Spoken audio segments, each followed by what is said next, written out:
It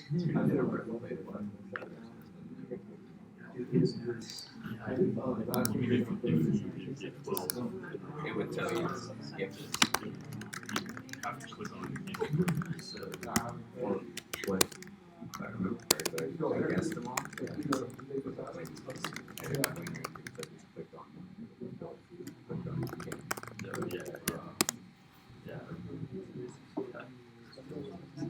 which I find kind of funny that it wants a text for it, but throw it.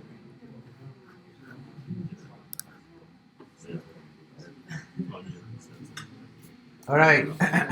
Good evening. Let's go ahead and get started.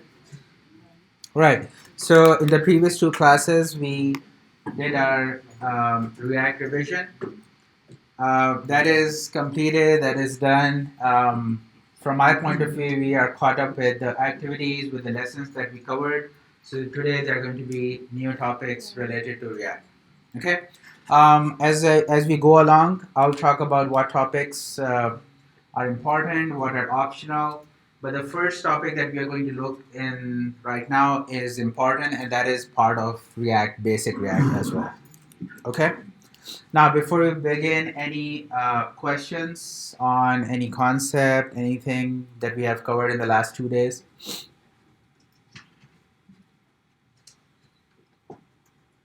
Good. Did it make more sense? Yeah, definitely. Okay, should I ask, did you guys go back and redo the activities, or should I just assume you guys did and everything is good? Okay, I'll just assume you guys did go back and looked at the activities. You guys know state, props, those are more important ones. How to pass states, how to pass props, event handling, and all that stuff. Okay, so where we left off on Saturday was we did conditional rendering.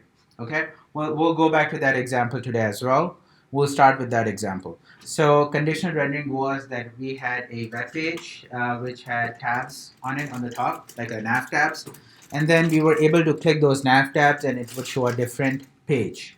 Okay, I say page in quotes because if you look at the code, it was each one of them was a component, right? And it came itself and embedded on the page whenever the link was clicked. Okay, does everybody remember that? All right, so if you did that activity, you should have that code.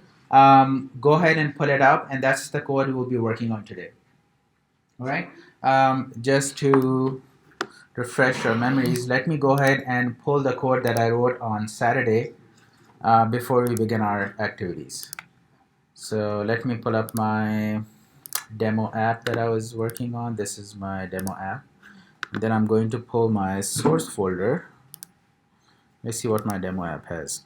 It is result. I don't need this, so I'm going to delete this source and then bring my conditional rendering source that we worked on. Okay, I'm going to run this, make sure this is all good, and then we will start our next activity.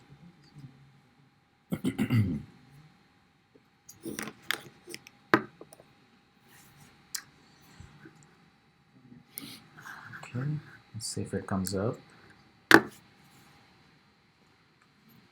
Okay, so this is what we worked on Saturday, and if you go to a different page, a different page is rendered. And for us, the page is a component, right? All of these are small components, and all of them get rendered when you click on the nav tab on the top. Okay? Now, remember what was the issue? The issue was if you copy the URL, for example, right now, localhost/hash contact, if you copy that page and you open it in a new tab, it always goes back to your home page, right? And we looked at the reason. For example, if I copy this, paste it on a new tab, it should come to the contact page, but it always comes to the home page, right? And we looked at the reason. The code, it was because in our state, the initial state that we are setting in our portfolio container, it is set to home page, right? So every time your component loads, your portfolio container component loads, it's always going to set the current page as home. Okay? Let me see. bit. All right. So there's no getting away from it. Every time it comes up, this is the issue with it. Okay. Now, to resolve this issue, we are going to look at a third-party library. It's called React Router. Okay. React Router. Okay. So React Router is a third-party library that is built for React. It is not created by Facebook. It is not created by React developers. It was created by somebody else for React. Okay, but it's become so popular that it kind of goes hand in hand with React. That anybody who's creating an app in React always tends to use React Router. Okay, why do we use React Router? The reason is for setting up these routes. Okay, remember from our previous project 2 and those lessons, these are basically your routes. That if you want to go to your about page, this is considered a route. Okay, the terminology, we have used it in our Node.js applications as well, right? We are creating our API routes, we are creating our HTML routes. That's where it's the same concept over here as well. Okay, so what is React Router used for? It is used to create these routes. Okay, when I type in www.something.com/about, that's my route. If I type in /contact, that's my second route.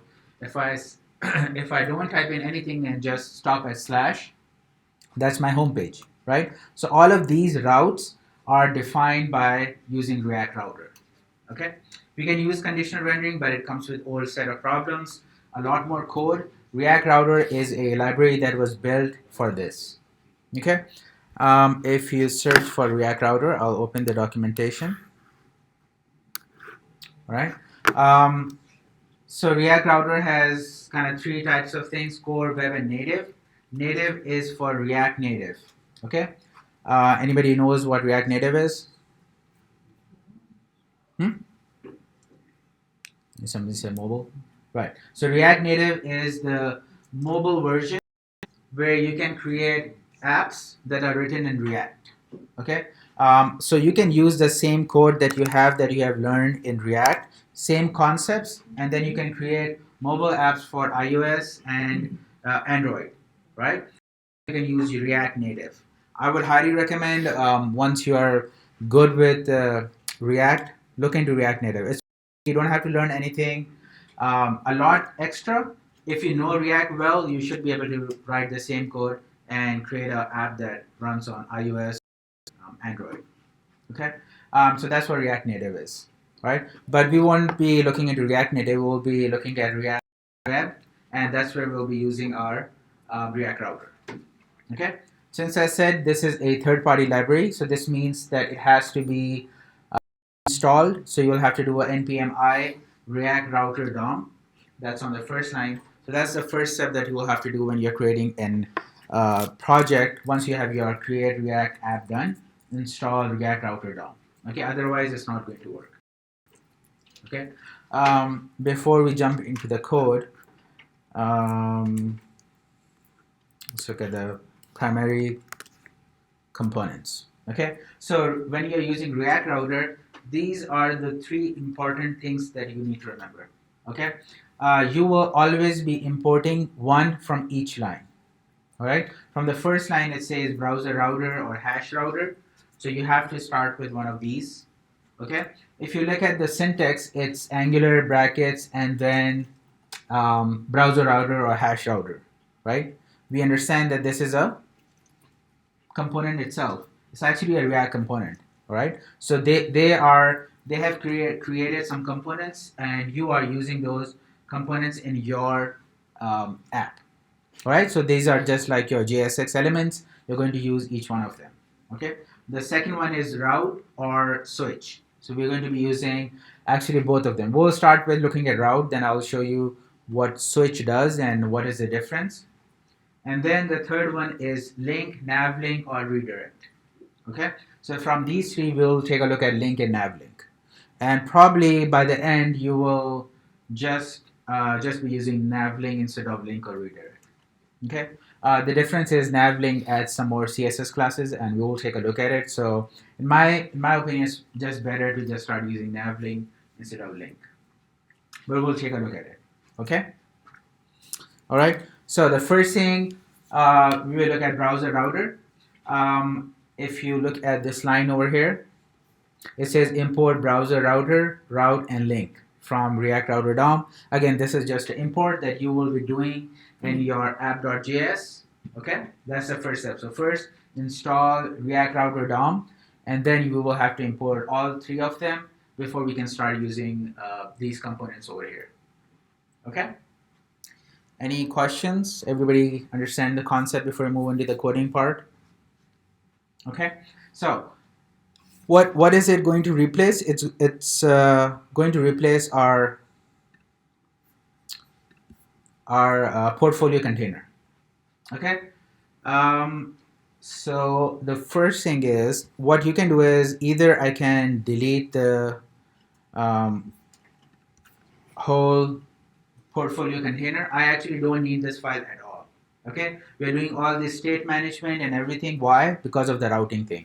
React Router is going to do all of this for us. Okay, so we actually do not need this portfolio container JS at all. None of this. Okay, I'll keep this. Once I have my code for React Router, then I'll just go ahead and delete this file. Okay, no changes over here, nothing, simply delete it. Okay, instead of portfolio container, we'll be using our app.js. Okay. All right, so this will be marked for deletion, so we won't be worried about that. We'll come back to our app.js. Okay, so the first thing is you will have to install React Router DOM. So go ahead and do a npm I install React Router. Let's go back to our documentation. Quick start. Npm install React Router DOM.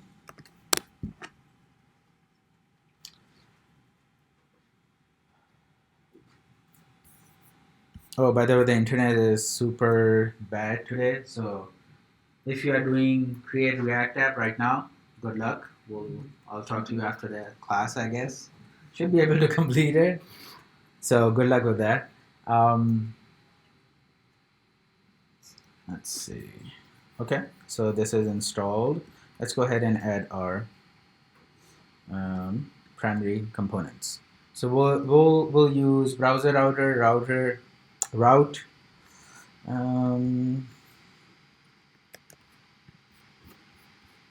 I'll type it out.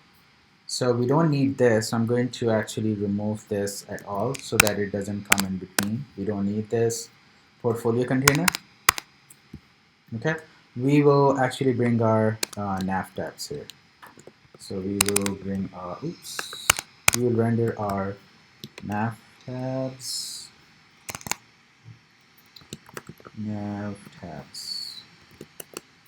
Okay.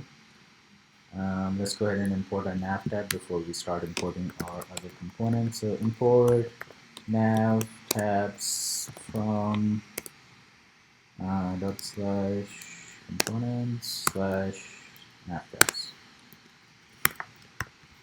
Okay, so your page should still render. Let's go back and see. Okay, my nav tab shows up.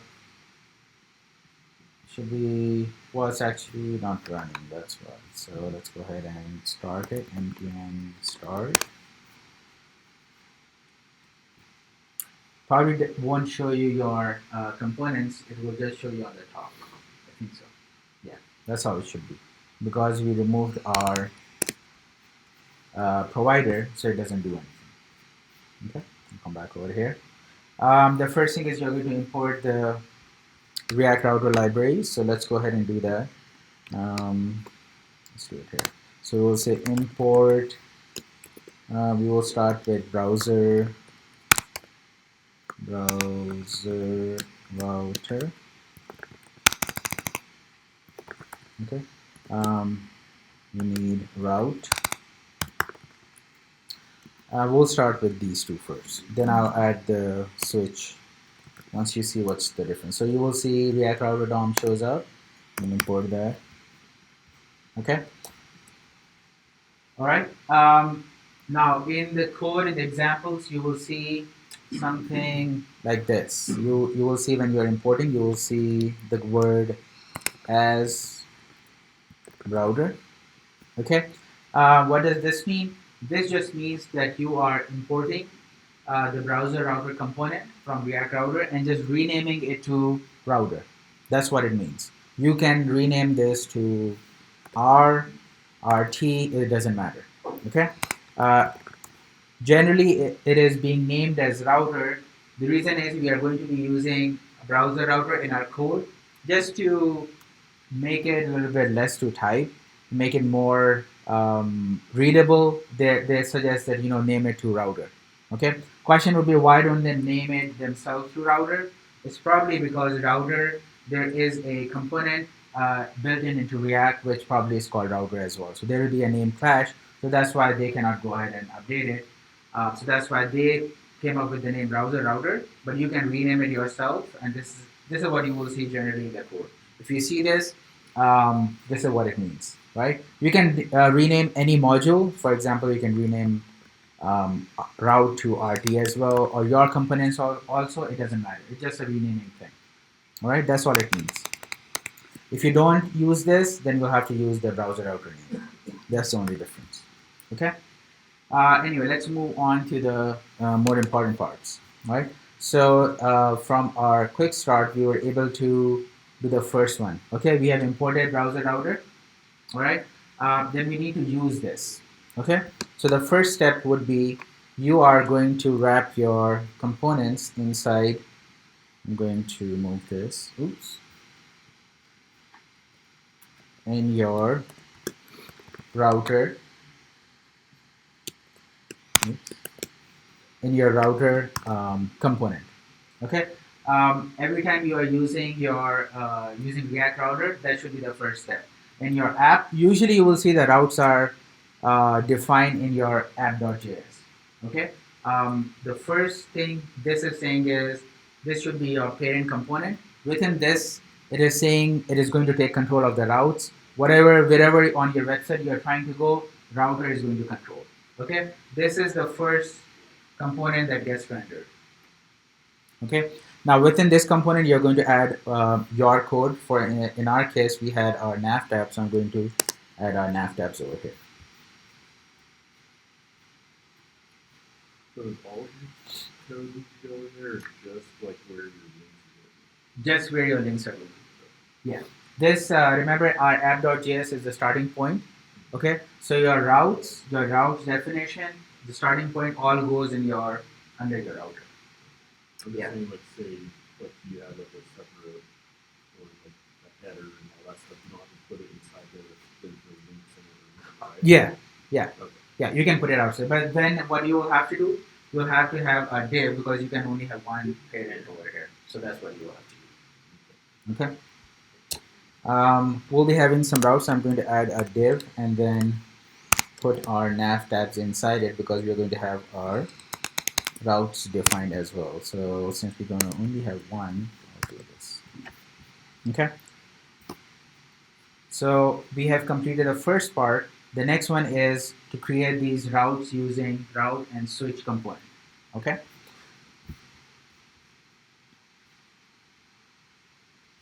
All right. So you're going to use your route component. Okay.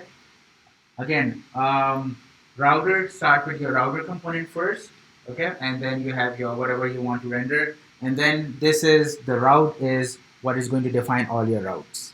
Okay, so you're going to have multiple of these route elements. Right now we have just one. I'm going to add a few more. Anytime you have more pages, for example, we have 1, 2, 3, 4 pages. At least you will have 4 routes. Okay, because you want a route to go to home, you want a route to go to about, blog, and contact as well. Okay, and how do you define these routes? You define by using the component called route. All right. Now your route takes in has attributes. Some of the more common attributes are your path. This is where you define when somebody types in your browser the path. for this would be your localhost 3000 and after that. All right, just your node, just like your Node.js applications. Remember when we have our API routes, when we have our HTML routes, we define those routes. This is exactly the same thing over here. Okay, so I'm saying when somebody comes to my home page, which component do I need to load? And you will use the component attribute and then pass in the component name, which is home. Doesn't work, so I need to go back and reload, import this. So let's go ahead and import our home component from / components / pages / home. Okay, and that should be it. That's all. Okay, this is how you define a route. Right now we only have one route, but this is how you define a route. So you start with router. Within your router, you have routes. Okay, so what am I saying in my route? I'm saying if somebody on my website comes to this route, go ahead and load your home page. Now, if you go back to your page, you should be able to see the home page.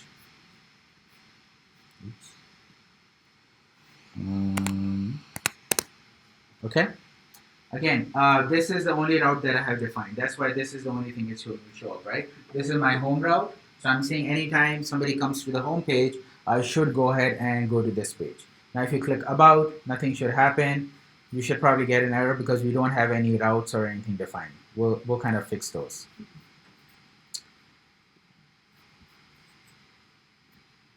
Okay, that's the first thing. Now, we want to define more routes, so let's go ahead and do the about one as well. Same concept, use a route path. This time my route is going to be /about, okay? And when somebody comes to this route, I want to render my about component is equal to about, okay? We will have to import our about component, about, and about.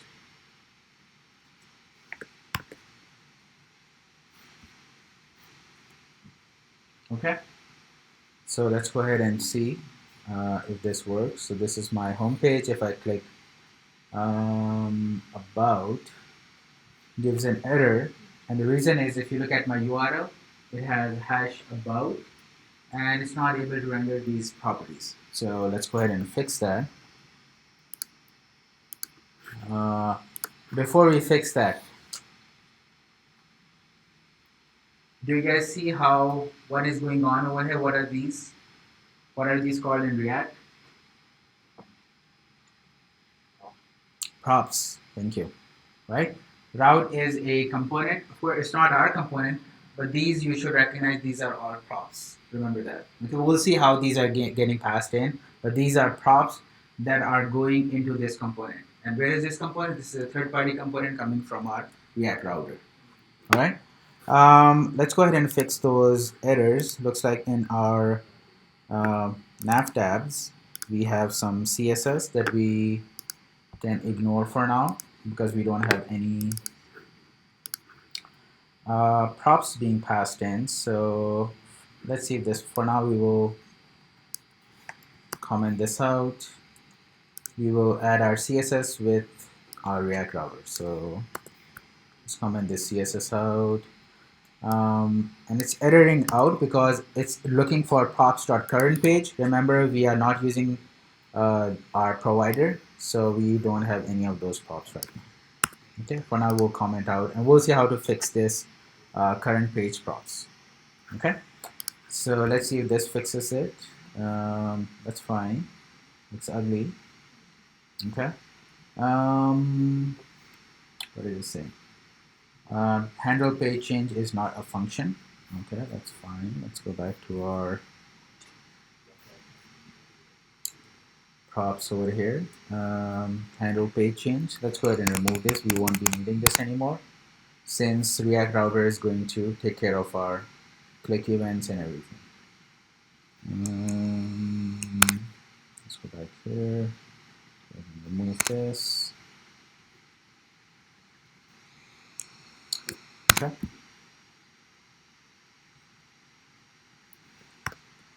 On. So let's go back over here to our home page. About. Okay. So home page is working. About is not working. Right. When you click about, it doesn't do anything. Right. We just removed our on handle page change event or whatever that was. So that's not working. Okay. So let's go ahead and we'll have to fix that. And that comes from our third part, the link one. Okay. What does link do? Link is, think of link as your hrefs. Okay. So what are we trying to do in our web page? We are saying that when somebody clicks it, these are basically our hrefs. Okay. So we need to define href. If somebody clicks over here, where do you go? Okay. In React Router, we use the link component to do this. So you're going to use your link component and you're going to say, oh, go to when somebody clicks on this, go to this link. Basically href. Okay. So let's go ahead to our nav tab and we need the link component over here. So we're going to import link from React Router DOM and then use that. So we're going to say import, okay, link from React Router DOM. Okay. Again, this is the third part. So we completed the first one. We did route at least for one. Now we are looking into the link. Okay. So what am I saying over here when somebody comes to my about page, which is over here? I have href. You know what? Let me go ahead and delete this class now. I can type this out. We'll keep it simple. Okay. I have these hrefs over here. These hrefs are going to get replaced with the link component. It serves the same purpose with additional functionality. It's basically href on steroids. It has a lot more functionality, and you will see how we can add our CSS classes and everything. Okay, but instead of href, we are going to use React Router's link. For now, we'll start with link. We'll change it to nav link once we understand link, and then we'll see what else we can do with it. Okay, so I'm going to remove this, and then I'm going to replace. Actually, I don't need my anchor tag, and why? Because that's where href comes in. I'm going to replace it with my link instead. Okay, so my a tag has gone. Don't need href and everything. Instead of that, I'm going to use the link. Right. So in my link, I'm going to mention this is about. So let's bring our about text over here. Okay, and then I'm going to say 2. Okay, so 2 is when somebody comes over here to your nav link, when somebody clicks on this link, which is going to be about, where do you want this to go? I want this to go to /about. Okay, now where is the /about coming from? Any idea?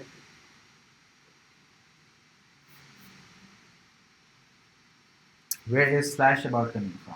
Is it randomly I just put /about, or is there a reason I put /about? It's coming from my app.js. Excellent. So I have defined a route called /about.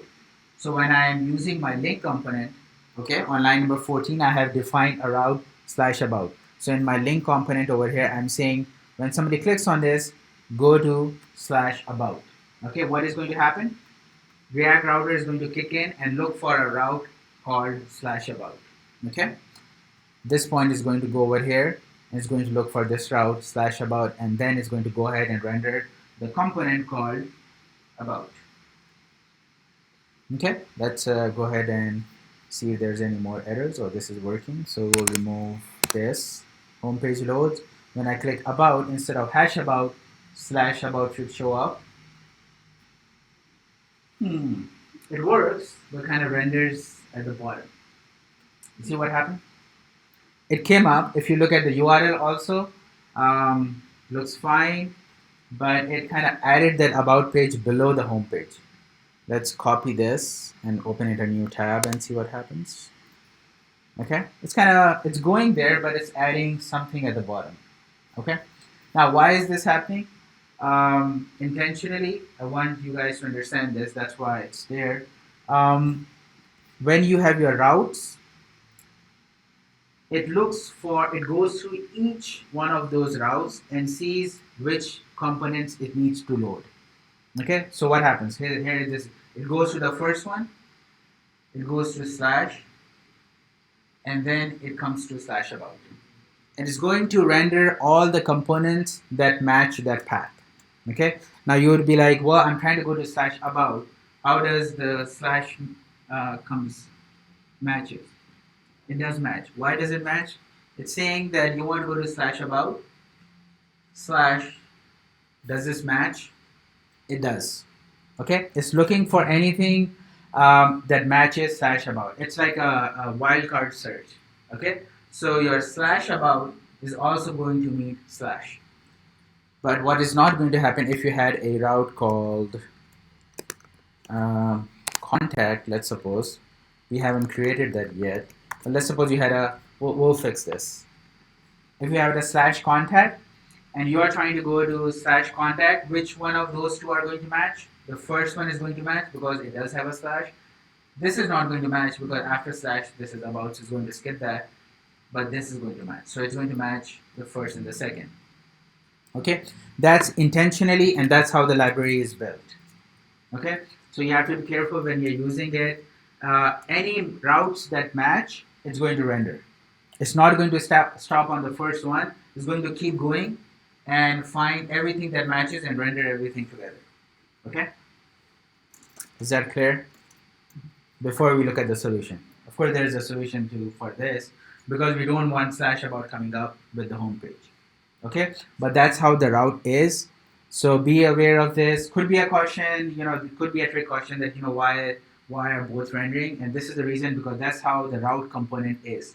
The way the route component is written, that's the intention. The intention is going to look for the first. It's going to keep looking until it runs out of the routes. And every path that matches what you're trying to go, it's going to load every single path. So right now when we go to slash about, it matches the first one and the second one. So it loads the home component and the about component as well. And why does it match? Because of the slash. If you're trying to go to slash about, it does have a slash, so this also matches, and then this also matches. Okay? Now, questions? Good? Yes? Well, I was going to ask, I'm not sure if anyone else was it, did someone else smell something burning? Or you might not talk about I saw burning it? Yeah. Maybe Cox is working on it, burning on the internet. That's how bad it is. Let me see. I don't know.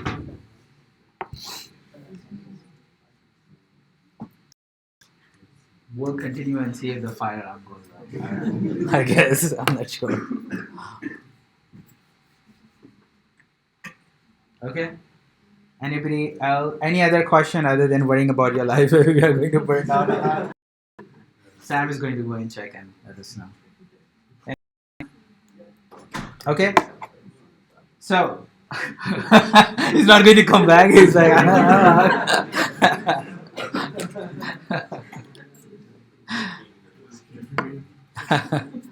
all right. So you can fix this by using the word called exact. Okay. You will see. Let's remove this component because we don't have this. So there is another prop called exact. Okay. If you are using this keyword, this is saying that when you are going to a route, only render this component if it exactly matches this. Okay? So what happens now when we go to our home page, right? It's the root route, the slash, home page comes up. The next one is about. Okay, when it goes to about, this time it only loads about. Again, why? It comes over here, it checks and says, I'm trying to go to slash about, does it match this route exactly? It does not. Okay, so it's going to skip this one. And since we already have one route over here, it's going to go ahead and render that route. Okay? But the thing to remember is if you're using route, it goes through every single, it's not going to stop as soon as it finds the first one. That it's not like a if condition, finds it, exists out. It's going to go through every single route and going to render every single component that it thinks matches the path. Okay, that's the thing to remember. You can use exact, and then you can restrict it and say, okay, only load the home page, home component when the path is exactly like this. If it is slash about, does not match to this one, do not load the home page. Okay?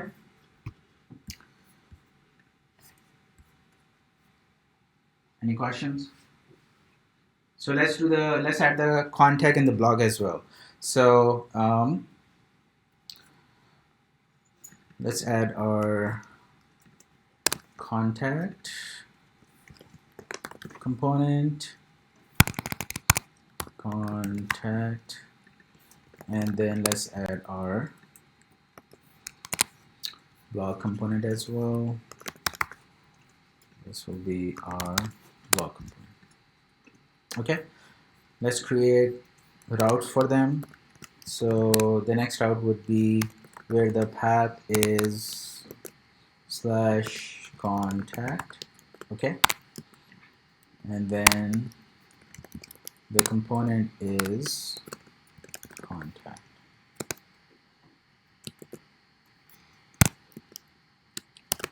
All right, so that's my third row. And then similarly, I will create a route for blog as well. So this will go to my blog route. Okay. Again, when you render your route, it is going to go through each one of them. When your web page renders, it checks for the first one, then second, then third, and then fourth. Okay, anything that matches, it's going to go ahead and render. Okay, in our case, will this work? Is this correct? If I go to slash contact, will only slash contact show up? It will. Why? Because slash contact does not match anything. The only thing it will match is the home route, which has a single slash, but these won't match. So we don't need exact over here. You only need exact in the first one because you don't want that page to be rendering. Let's go back over to here. Start from our home page. About. Let's go to our contact. Contact doesn't work. Again, why? If you look at the URL, it's saying about hash contact. So our href is messed, right? It's messed up. So we'll have to go and fix our hrefs. So let's go ahead and fix our hrefs, replace it with links for now. Okay. I don't need these, so I'm going to replace it with our link component. Okay, this is going to be my home page. Okay, and I am trying to go to, when somebody clicks on home, I want to go to this route. All right, similarly, let me just copy this. Let's check our blog route, so we don't need this anymore. We'll remove our anchor tags. Instead, we'll use our link tags, link components, and this is blog. And if you click on this, I want to go to slash blog. Oops, slash blog. All right. Similar to this one, the last one, we will remove our anchor tags and then replace our link. All right. We are trying to go to contact, so this would be contact. Okay. So everything is replaced with links. No more anchor tags. So if you go back to our page, let's start here. Home page looks good. About, vendors, blog shows up, and then contact shows up as well. Okay. Now if you copy paste this link into a new tab, you will see that it opens up the correct one. Okay. Again, why? As soon as you go to this page, your React router is looking for these things. Okay. Any questions before we look at some of the other features of React Router?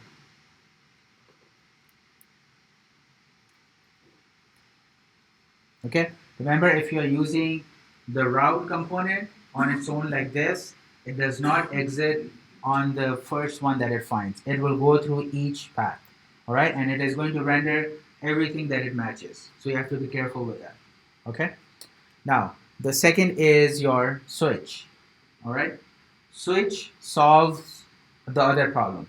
So what is happening if you render your route? Most of the time you don't want every single route to go through. As soon as you find the correct route, you want it to exit. Okay, that's where switch comes in. If you add switch to this, it kind of works the same way as your JavaScript switch works. As soon as it finds the matching route, it stops the execution, renders the route, and does not go forward. Okay, that's what switch does.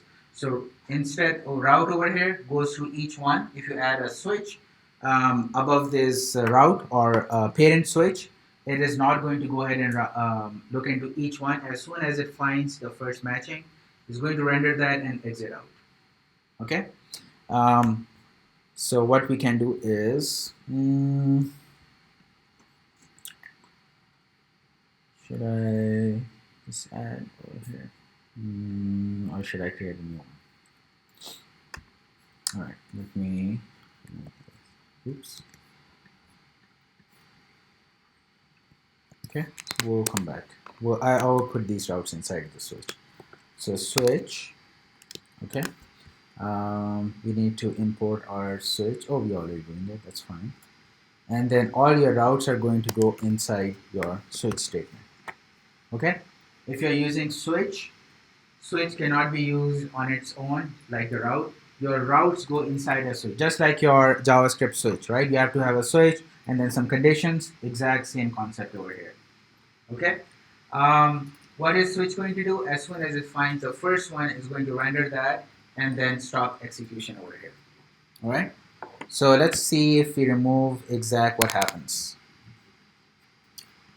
Let's go to our home page. Home loads. If I click about, still home, no change, contact, still shows up the home page.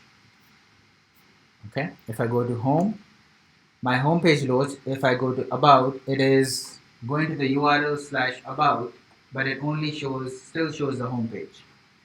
Okay, if I go to blog, still home page. And if I go to contact, still home page. Why is that? Why do you think that's happening? If you look at the switch, goes, you know.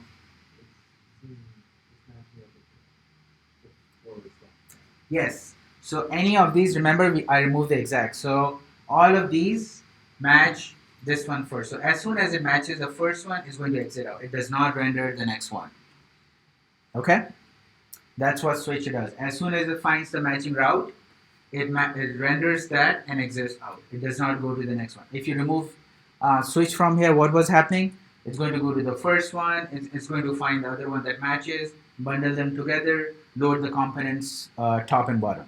Okay? Switch instead, as soon as it finds the matching one, it renders that and exits out.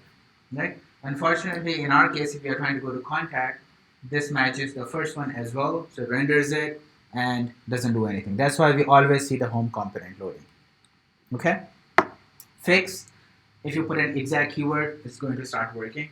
We have already seen. If you're not using exact, the other recommendation is you put your generic routes or more general routes at the bottom.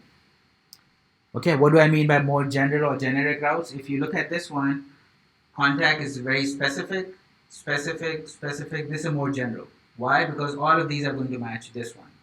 So if you don't want to put in exact, the other way you could do is you can put your more generic routes or more general routes at the bottom. Now what is going to happen? If you go to /about, it's going to find this one, render, exit. If you go to /contact, it's going to render this one, exit. If you go to /blog, what is going to happen? It's going to check this one, no. Check this one, no. Check this one, yes. Render, exit. If you go to home page now, this one, not match, not match, not match, matches, and it will render this one. So this is the other way. Either use the exact one or you put your more generic routes at the bottom. So my home page comes up, about, looks good, blog, contact, go back to home page, it works. Okay, so you have a couple of options. If you're not using switch, do use routes. Make sure you have exact. If you're using switch, either you put your more generic route at the bottom, or if you don't want that, then you can put it here. Make sure you are using the exact one. Oops. Exact. Okay. Let's make sure this is still running. Oh no, something happened to my home. Did I? Oh, it just disappeared. What happened to my exact?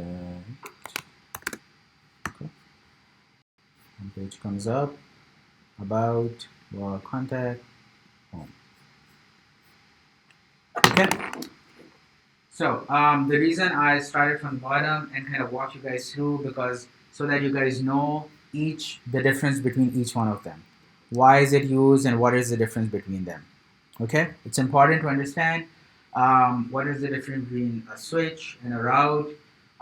Exact, why do you need exact, why you don't need exact, what are these components, these properties doing. Okay, when you're writing an app, most probably I think this would be the approach. If I was, I would kind of follow this. I would have a switch. I would, I mean, you can put your more general routes at the bottom, but somehow it's visually more pleasing to me if my more general is on the top. If I'm using that, then I have to use the exact keyword, so I'll have to use this. Again, preference, but just be consistent. Whatever you're using, be consistent in that logic. Make sure you understand why it is working and why it is not working. Okay? Right, any questions before we move on to our, so we covered, let's go back over here. So we covered browser router. We won't cover hash routers, kind of similar, a little bit more complicated. Even if you are good with browser router, that should be good. Okay, the next we looked at route and we looked at switch as well. Make sure you understand the difference between route and switch. Okay, route does not stop, keeps rendering. If it is wrapped around switch, as soon as it matches the first one, it's going to exit, just like a switch statement in your JavaScript. The third part that we looked at is link. We'll take a look at navlink. Okay, what is link used for? Links are your basically your hrefs or your anchor tags. Usually you use your link tags inside your components. For example, my home component might be going to a different route, different link. That's where you use your links. Okay? Any questions before we look into the last part?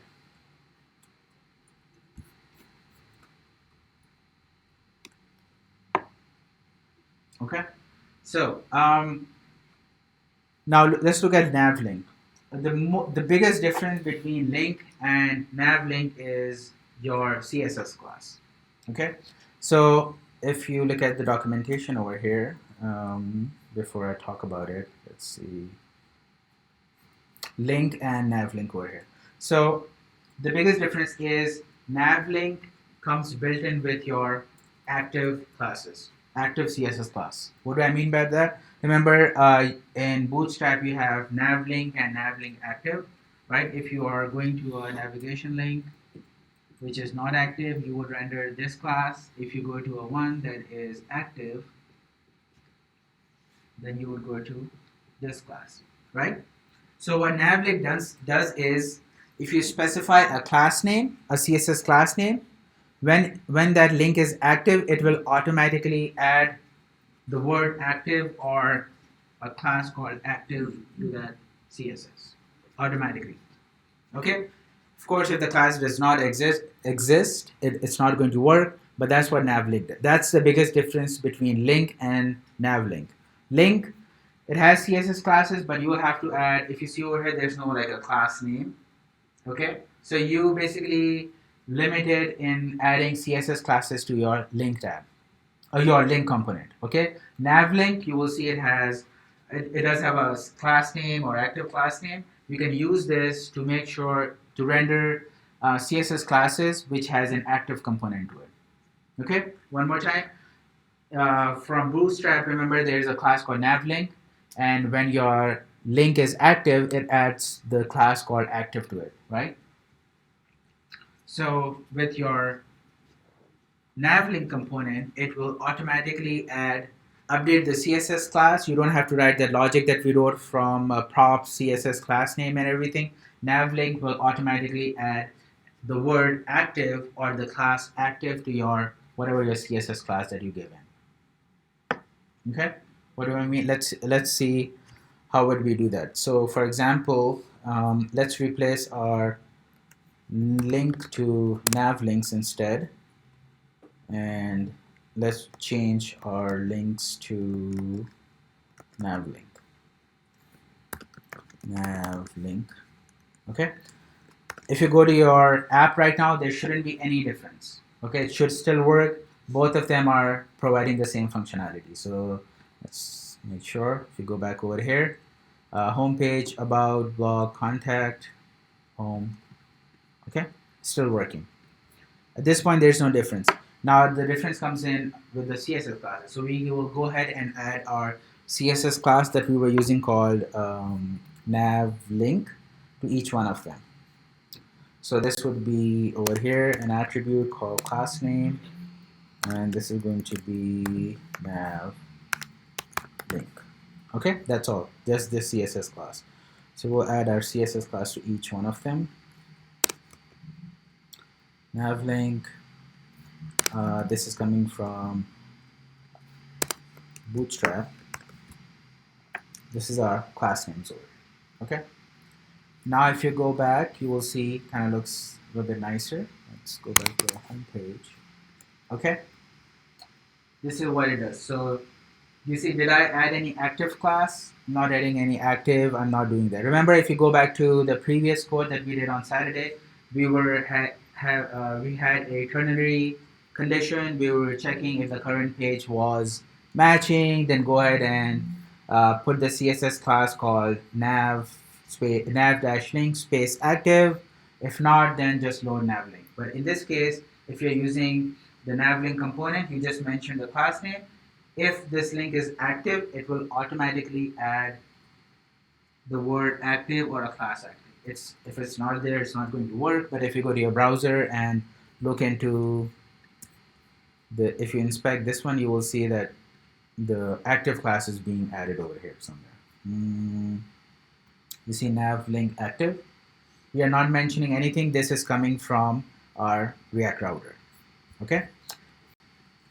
Let's look at this one. If I click about, works, becomes active, but home is kind of lost. What's going on with the home page? Works, but it's not removing the active class from our home. Okay, if you go back over here, let's inspect this.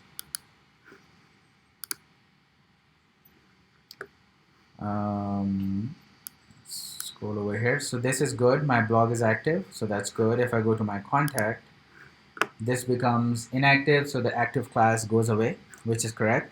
If I open my contact, active class is added over here, but this always has inactive. So let's go back over here. Look at this one. This is my about. Oh, this is my home page. It's not removing the active class from here. Okay, so let's look at our home page. What do you think is happening with the CSS class? So I click here. It makes this active as well, and it is also making this active as well. Two things are being active. Ethan, do you know the answer? Huh? Yes, exactly. It's the same logic with the switch one. It is rendering to classes because it's matching both routes. Okay, when you're using CSS classes, the only thing you need to add over here is the word exact, and that should solve that issue. Okay, so you are saying make this class active when it exactly matches this. Okay, your exact keyword is different with the route one. Over here, it's the CSS class that's not able to remove that CSS from there. Okay, so if you put an exact, Let's go back over here. You will see it's already working. So let's start from the top. Home page, about, looks good. Blog, contact, come back to home page, about.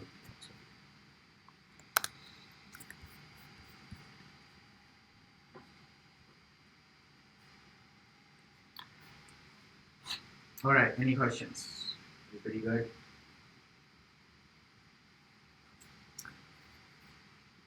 Let's see.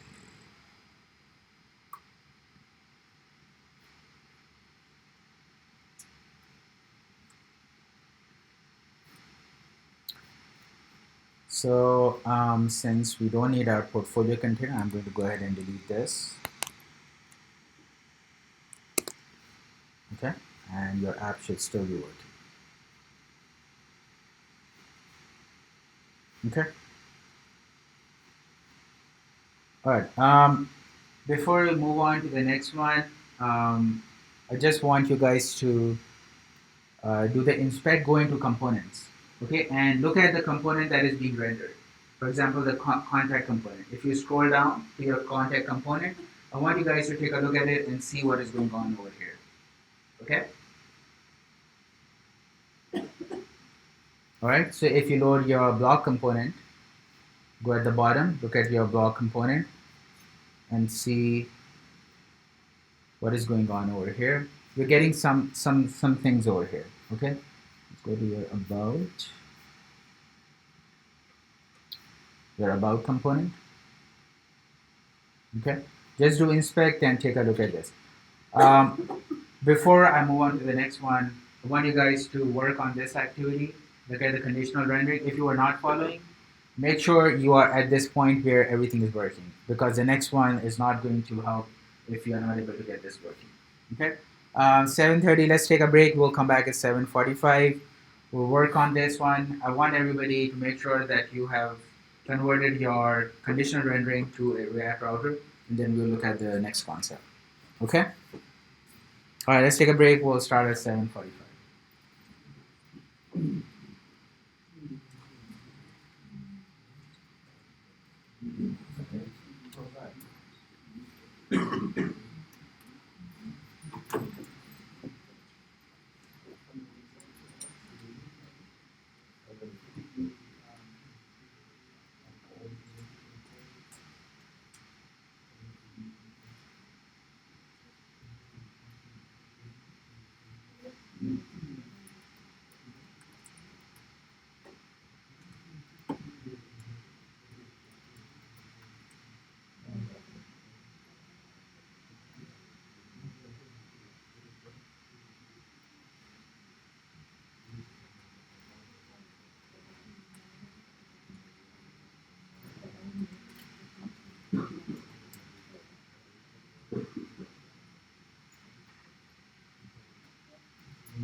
It did work.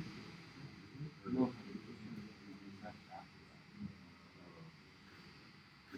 Yeah, I saw the two.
Yeah, it's not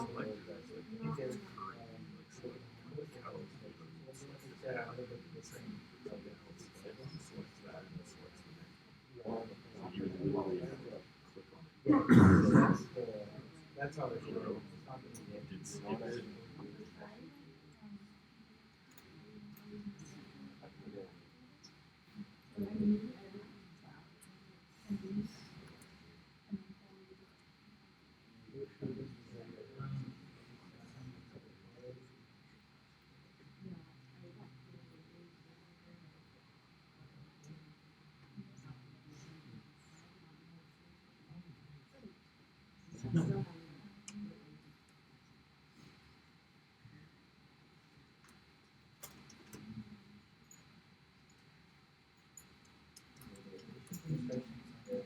Did you know where are the instructions for the permit and get out? Someone get it this way.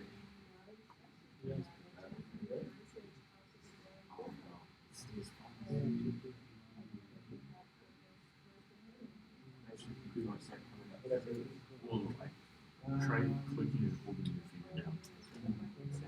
What is this? It's like it's changing.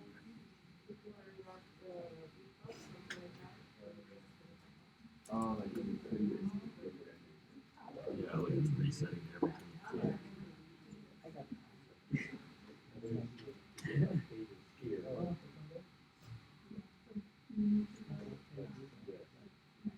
Yeah, you need this. If you go to Google,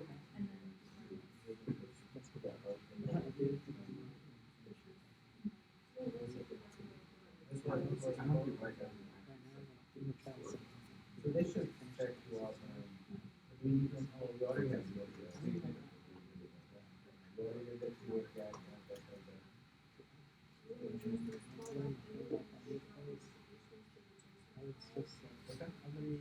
So that's all done. You have to start inside the project. So your React app will be done. So your console can be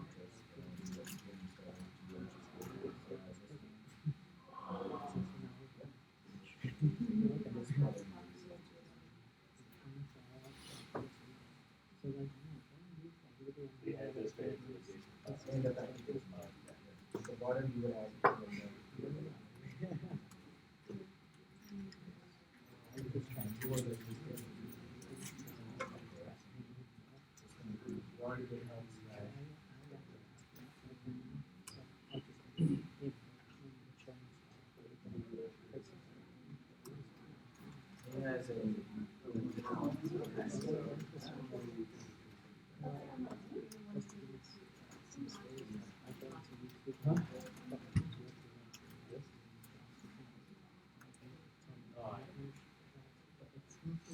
You follow along.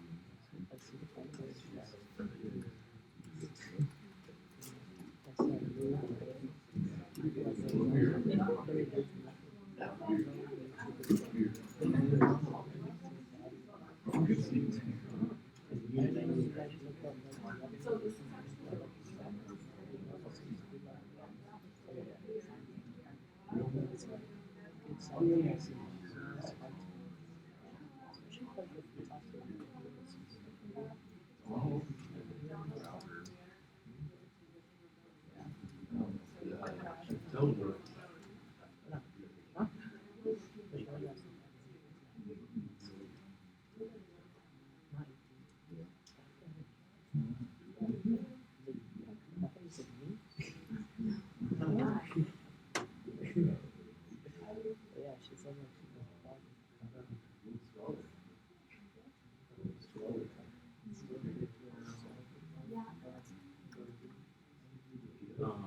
Yeah, I just want this one through, but that only changes whether it's selected or not selected.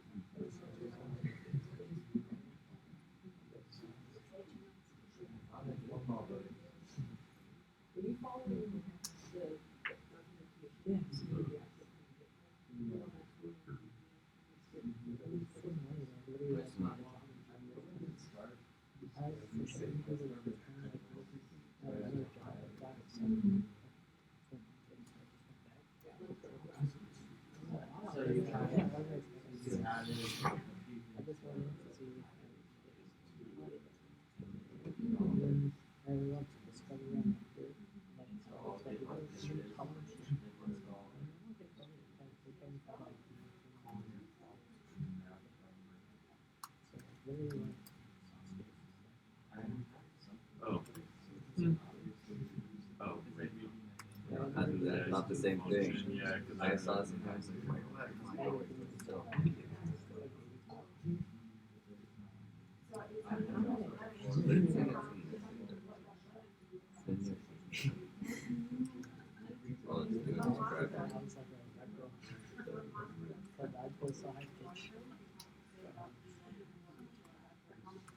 yeah, some guy said, I'm like, what the fuck? Like, I had to like go back to like my own voice. He's like, oh my god. What's up, man? He's like, oh my god, I thought you were a kid. I'm like, I'm a dude, bro. I just know how to like, fit this research. Not that many people know that. Yeah, it's fun, man.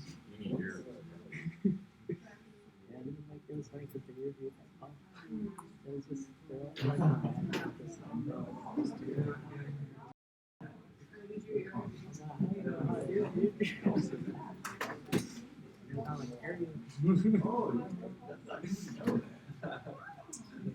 so it's like not big deal, like she's like still chilling.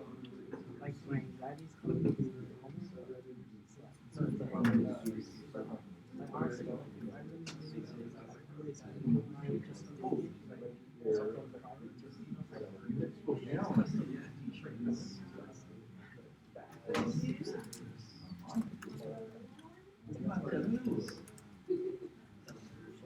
I'm not even like getting help maintain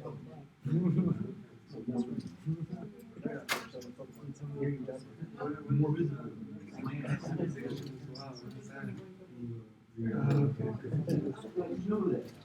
Basically,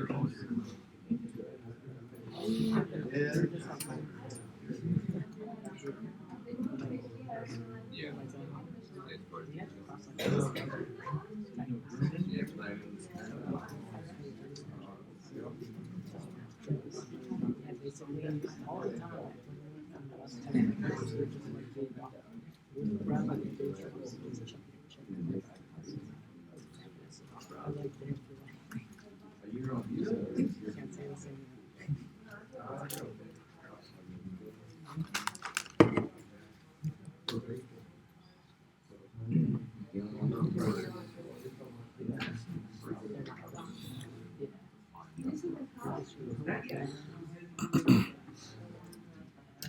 Alright, so let's work on this example. Make sure everybody is able to run the routes, and then we will look at the next concept that is going to use the props that we talked about.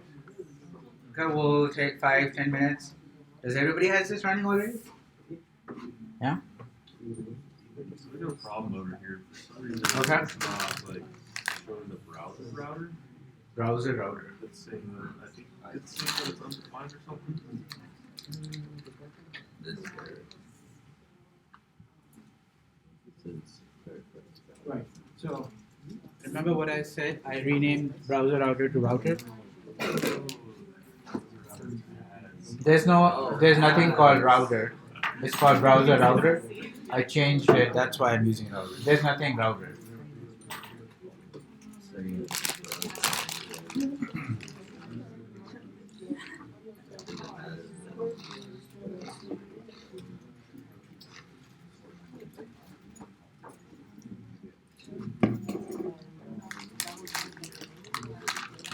Josh, you good?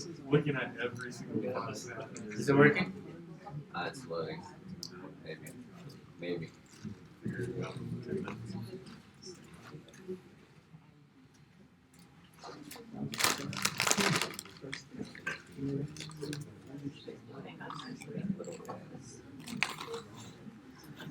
Okay, yeah.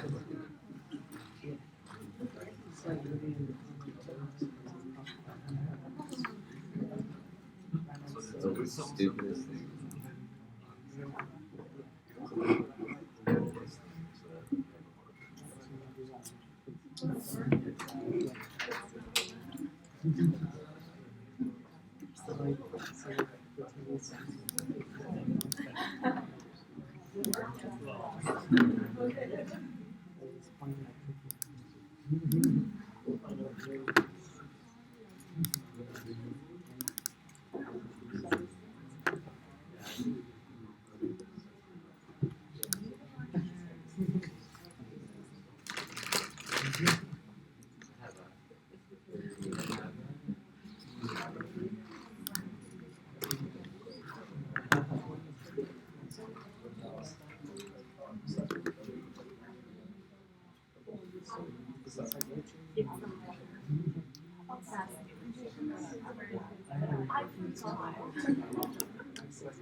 Huh?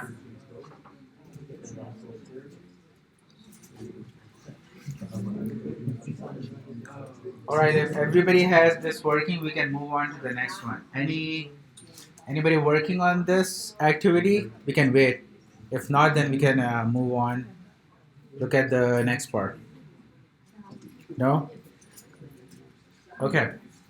Alright. So before the break, I said look into your components tab in your inspect, and what do you see over here? Over here, we see some props. Okay. Are we passing any props from our app component? We are not, right? We are not using any of those things. But what does this tell you? That every component that you mention in your route gets passed some props. Okay, this is happening by default. Your React router is passing some props, some hidden props.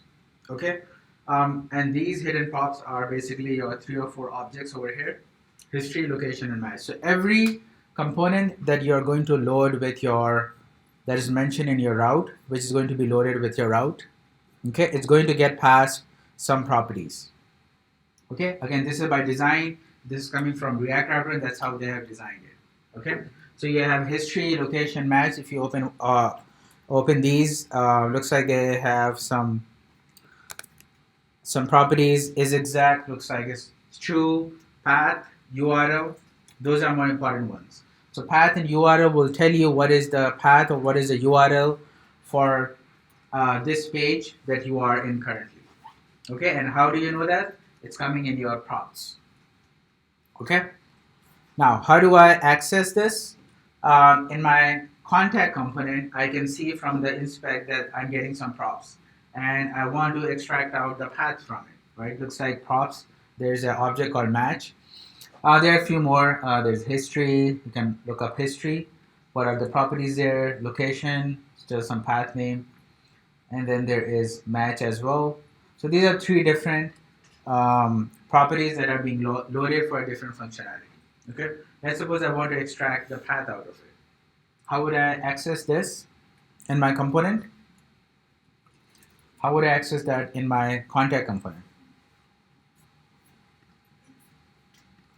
So each of my component I'm saying is receiving a prop by default. How do I access that single URL from my properties in my contact component. How would I extract that out?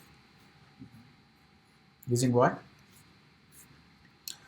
So if you look at your contact page, if you inspect, your page component is getting some props. We are not passing it in, but it is still receiving.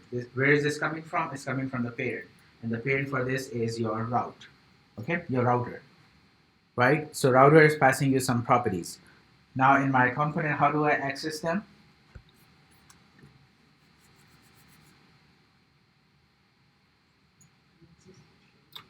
Huh? Ethan thinks the answer is too easy.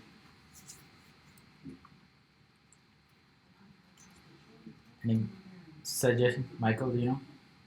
You put the props in. Excellent. Thank you. So you put props over here, right? I'm getting some props, so I need to mention props here. And then now I can access each one of them. I can access props.history, location, match, and then within each one of them I can access each one of those strings or boolean, whatever those data types are. Okay, I can access each one of those properties. All right. Let's take a look how I would do that. So I have my props, and that should be it. If you can do props.match.url, and your URL will show up. If you use some other property that is in your inspect that you see over there, you should be able to access every and all properties. Okay. Let's do a quick example. How would we able to access that? For this, what we would do is we'll create another component called learn. That's in your example, and that component is going to be loaded beneath your contact component. Okay, when somebody comes to your contact component, your learn component with 2 buttons is going to be loaded. All right. Let me show you how it looks like. So first of all, let's go ahead and create a function component called learn, and it's going to be similar to everything that we have created before. You can copy the code from about, or you can create it, or you can copy from the solution. It's already there on GitLab. So create a function component. So import React from React. Okay. Create a component called learn. So it's going to be const learn is equal to, we'll do no arguments, arrow function. Okay. Return. We'll put a div for now. Okay, and then we will export this out. So export default learn. Okay, so this is my function component. This component is going to look same as the previous one. So for example, your contact, you can use the same thing and just change the contents. Oops, I'm going to copy this. In my learn component, it's going to have, oops, something. And just to differentiate, let's change this to learn. This text is coming from learn component. Okay, just another component, but this component is going to be loaded inside our contact component. Okay, so in our contact component, let's go ahead and create 2 more links. Okay, and link, those are the 2 links that are going to load your learn component. Okay, so what I mean by that is, let's create a link. Let's use, do we need CSS for this? Let's use our nav link thing. Nav link. Okay.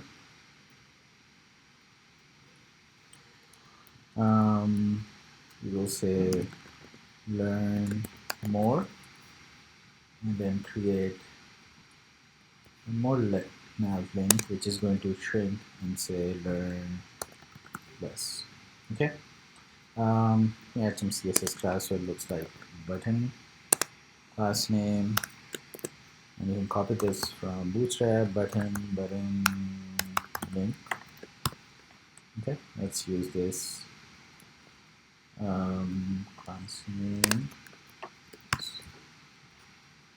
Okay, just two nav links, which should look like buttons. So if you go back to your page, see what is it in back. Cannot be the property path name of undefined. Navlink.js. All right, so navlink from React router down.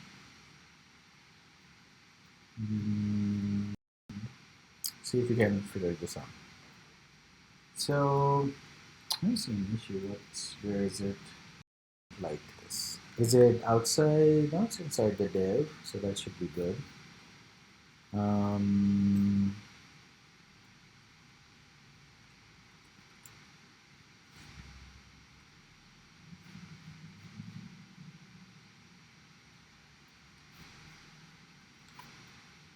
am I missing the 2? Is that why? Let's see.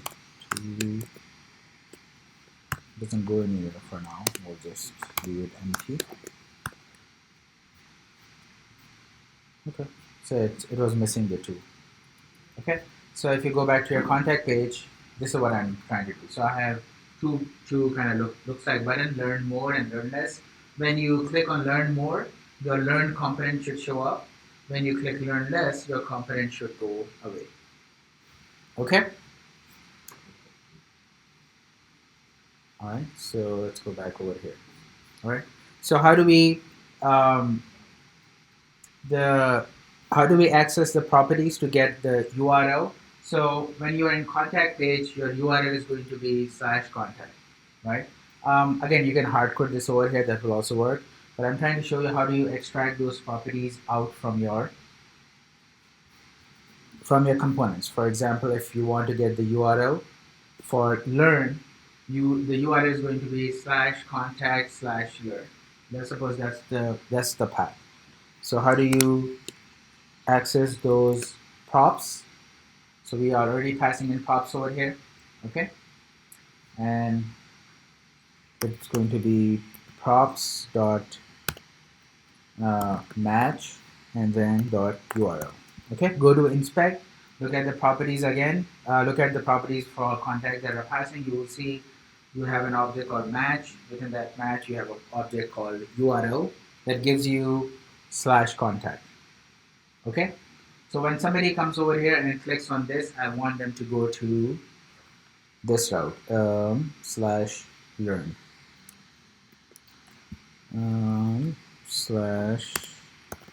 /learn. Okay, of course this has to be a string, so let's use our template literals. Let's do, what is it, $, and then wrap this whole thing in a string. Would this work? Yeah. Okay, so I'm saying get the URL from my properties, which is going to be, eventually is going to become /contact. Okay, so when somebody clicks on learn more, the route is going to be /contact/learn. Okay, when somebody clicks on 2, basically you want them to go to /contact. Okay, now what is the difference? There's no difference. You can take this property and put it over here as well. I'm just trying to show you two differences. Okay, both of them are going to come to /contact. Okay, so if you want to go to /contact, you can use your props.match.url over here. Okay, this is a very basic example that you can get away from using hard coding. You can hard code it over here, but when you have a lot more routes, you don't want that hard coding. The reason is that if something changes, if the route changes for contact, then you will have to find all the places where you have hard coded this. Okay, if you are using the properties that are being passed in, it's less of a concern, and you won't have to go back and try to find out every single one and then kind of remove them. Okay, again, this exercise is so that you can see you can access those properties. There are properties that are passed into each route. Okay, and we know that the properties are being passed from our parent, which is actually router. If you remove switch, you will still get those properties. This means my parent, the parent over here, router is the one who's sending all these properties down. Okay, Now if you, let's see if this works. So if you go back over here, okay, if we click learn more, so it goes to /contact/learn but doesn't load my page. What am I missing over here?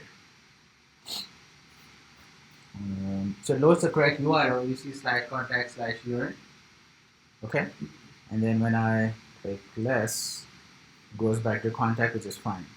But it's not loading my /learn component. Any thoughts? There's no route for it, and then we are missing the import for our learn route as well. Yeah. So let's see.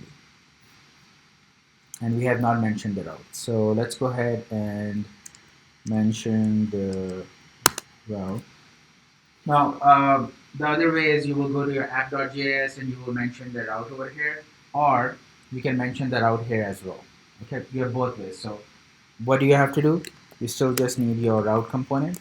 Okay, you can use your route component over here, and then let's go back in here and see. So it has to be path and then your component. So let's say exact. Okay, you need your path, all right, and your component. And what component did we component? Do I have this right? Yes, component is going to be my learn component. Okay, okay. What is going to be my path is going to be /contact/learn, or just let's copy this thing so that we can use the properties over here.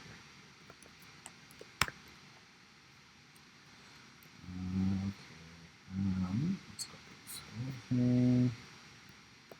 Path. Okay, now you have a route defined. You have your nav links on the top, so once it hits this, it should go ahead and render this route. When you come back over here, /contact is already defined. Okay. You have the spelling correct over here. Thank you. All right. Let's go back here. Let's go back to our home page. Come to our contact. Learn more. Loads at the bottom. That's what we want. Learn less should take you back and remove. Okay.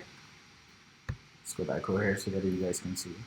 Okay, now you can take this route, define it in your app.js. I just wanted to show you that you can define routes in different components as well. But if you want, yeah, probably you would want all your routes at the same level. So take this route, put it in your app.js.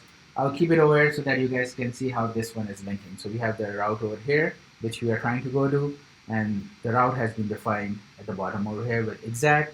So anytime it matches exactly this one, this is what's going to happen. Again, why do I need exact over here? Because I have a component that is a potential match, which is my contact. Okay, my URL is contact/learn. So if I don't put exact over here, it's going to match either /contact, and it's also going to match /contact/learn. Okay. All right. So this example was mostly centered around how do you access those properties. Remember, there are some default properties that gets passed to your component, which is in your router. Okay, if you're using React router, all of these components are getting passed a default property. And how do you access them?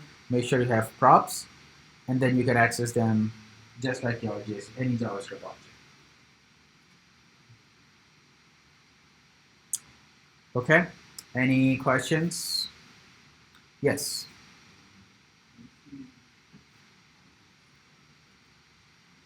Which one? This one? Oh, the top of the file. So navlink, because I'm using navlink route, because I have the route at the bottom, and then I'm importing the learn so that my learn component shows up.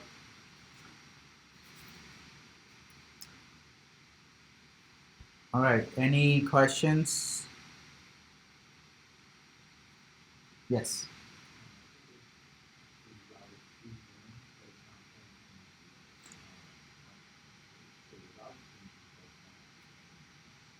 Okay.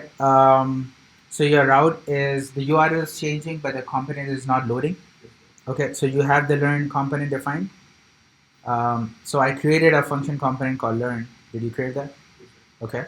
And you imported that on the top over here. Learn from learn. Okay. And then you have a route defined. And you have your props.match URL / learn that you load the learn component.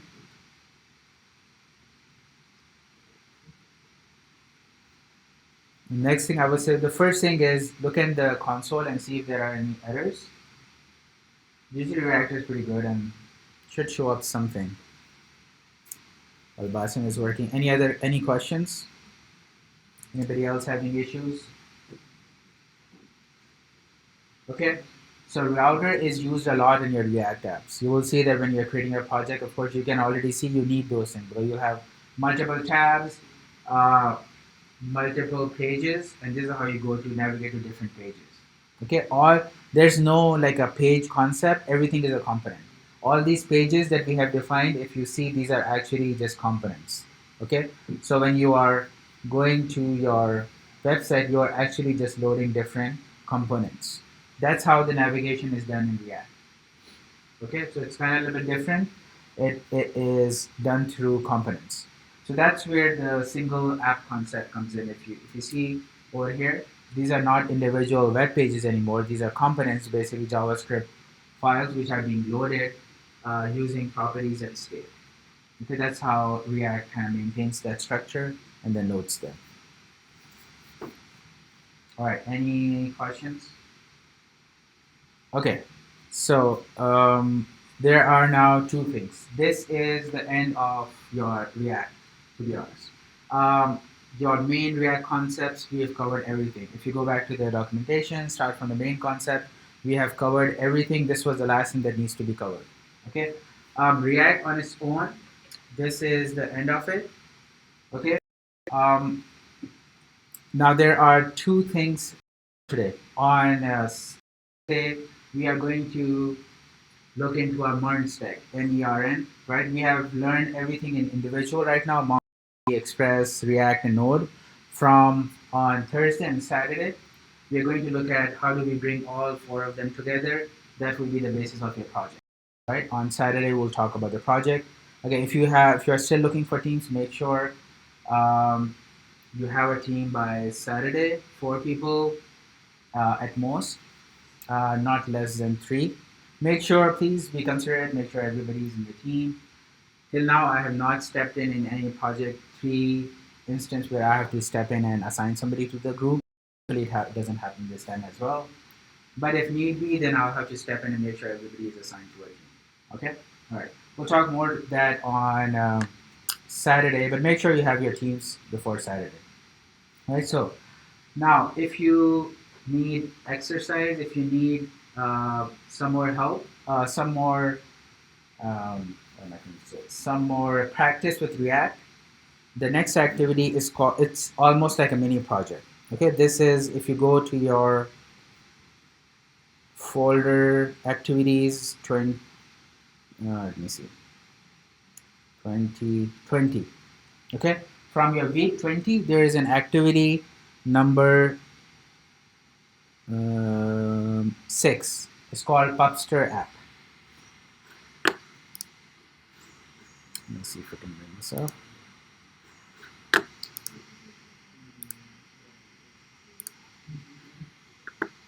So this would be in your week 20 activities, and it's called a Pubster app.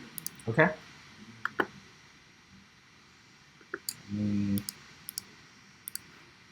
So this is a it uses all the concepts that we have studied today. It uses React Router. It uses Axios. It makes a call. There's even it uses a API. Okay, everything. So if you are able to complete this app, you are going to cover all the concepts that we have studied from React Daily. Okay. For the remainder of the time, you can work. I would prefer you work this on group. It's a little big activity. If you see, I think they have a link for the completed one as well. It's pretty cool. This one. Let's look at this.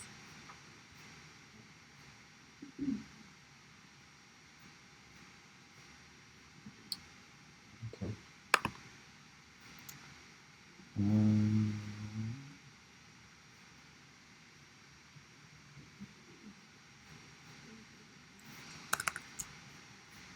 It's a nice, yeah, it's already there, so you can they have likes, dislike buttons. You can search about kind of similar thing. All of those are your routes, your pages. Again, looks fancy.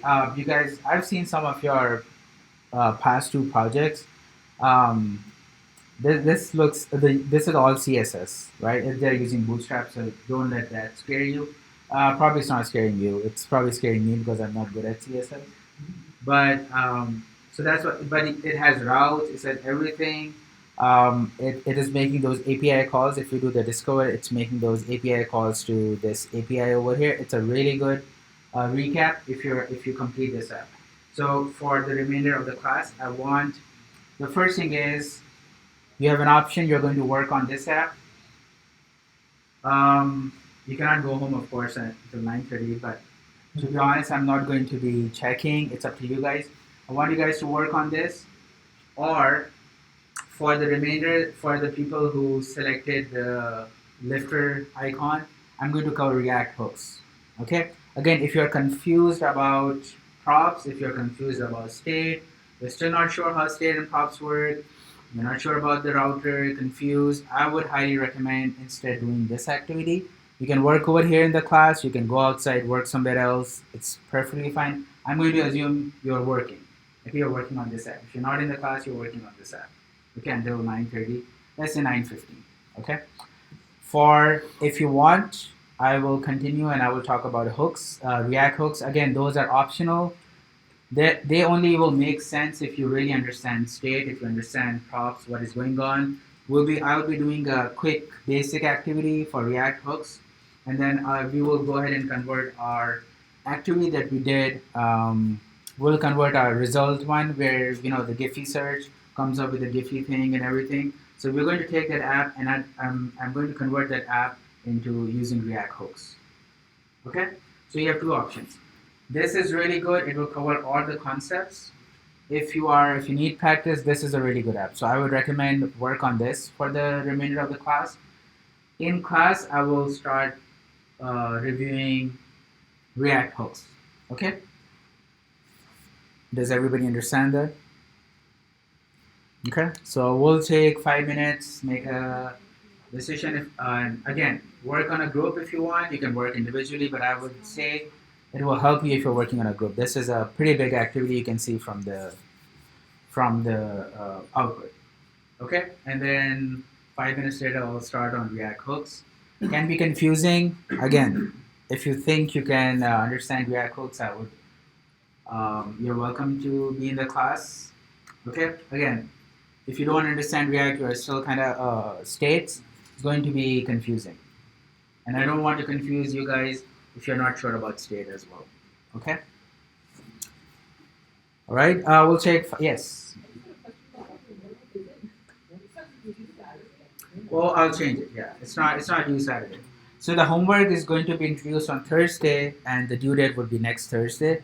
And the reason is the homework uses all the four technologies: MERN, Mongo, Express, React, and Node.js. So we'll cover that on Thursday and Saturday. Okay, so the homework will be due next Thursday, and they'll introduce the homework on Thursday. Yes, you can.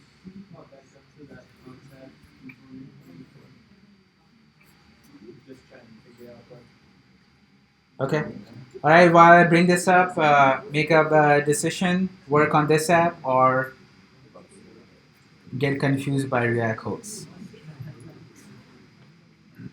So we are looking at which one was it, Ethan? React router. Yeah. You already did it. Yeah. Contact.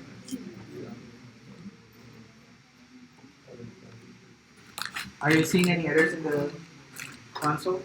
I was gonna say, can you just redo my homework in books? Yeah. I mean that's like a overachievement. He stored like everything in state. He has like 8 states. Oh. For Redux, 6. for Redux, it's not really well. I don't know if you say it. I guess you could probably argue it's maybe a technical issue with React, maybe an architecture issue. But it's more of like it's solving a problem for the person that's making the app. Redux? Yeah, Yes. it's not really. It's not like a technical thing. It's Oh no, it is solving a technical. so you could not use Redux, right? Yes. And do all the same things, Yes. but it would just be really complicated to know as a developer Right. how you're passing everything Yes. around. Yes. But from the technical point of view, if you are, let's suppose you have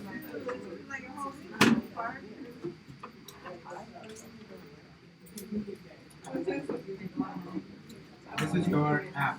It's possible. These are all components.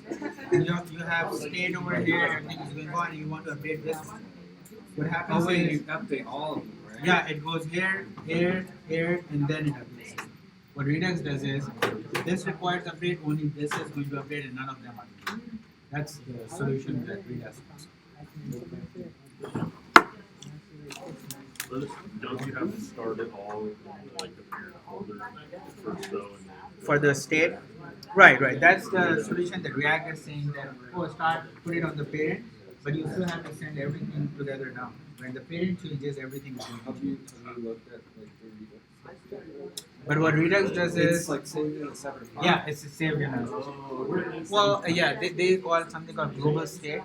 So Almost like a instead of .env putting, file or something. what they're saying is, we have the same path. They're saying raise the state up to the parent one and then pass everything down. They're saying take the state, store it somewhere else, and whoever needs the change, they talk to the state again. Record to that. Yeah, they directly talk to the state and not to the framework. Yeah, there's no tree. That's, but again, the benefit is if you have a complicated, like a production app with more comment, that's when you see the benefit. Still not working? Can you scroll up a little bit? Mhm. Just to, just to the You don't where want to we see the start text? the link. You don't need to see the link. Yeah. So Don't it does really solve care a about that. technical issue, but it Yes. also conveniently solves being the developer figuring out what's going on. Yeah.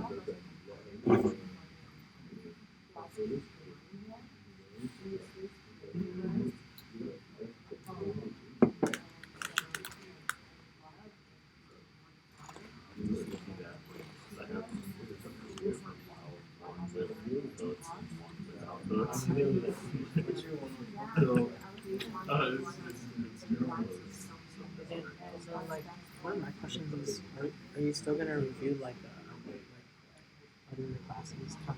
It's on like today's bootcamp said today was Java. Yeah. No, there's no Java. It's not updated. Yeah. But do you have content on that, like on your Yeah, I have channel? content. You want that content? Yeah. I can send you the content. Okay. Yeah. It's because I'll like, I upload like, it on GitHub, Uh-huh. and then yeah. Usually that's what people. Some only like 1 or 2 people ask me, can I have the Java content? Nobody else, but I'll upload it over there. Because like I understand it better like YouTube tutorials or Okay. anything. Okay, I'll upload the Java one as well, and you can take a look at it. Okay, perfect. This is state, right? No, it's not. No. The score is the state.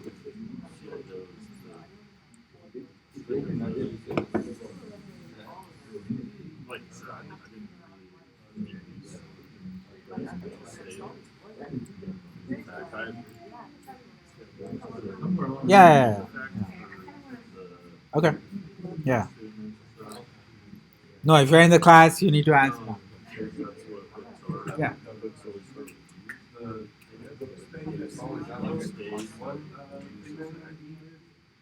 The use effect is use effect is basically like saying to update. We'll start with the basic example, then we'll convert to the That's kind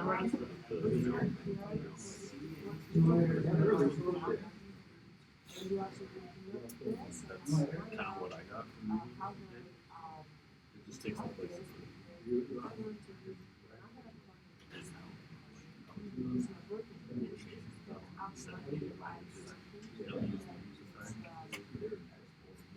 then you'll get like what you're doing, like when you click it, it'll count it, and then it resets right after because it's resetting the DOM every time. So if you use the user flag, My problem. My problem.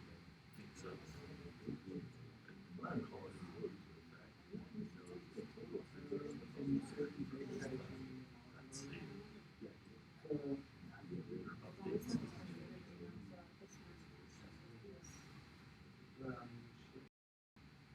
But we're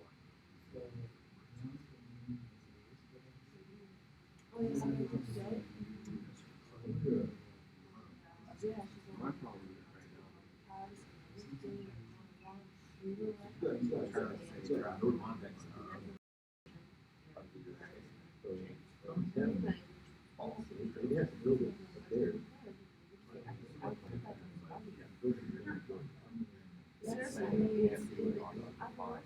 Even though I can console right before. Just console lock. Be on the bottom.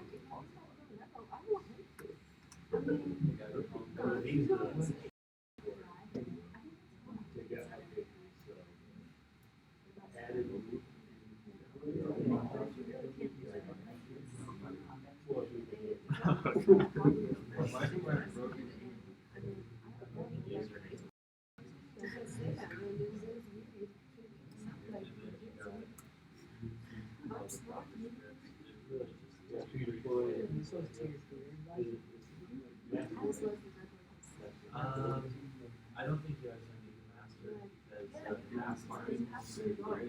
How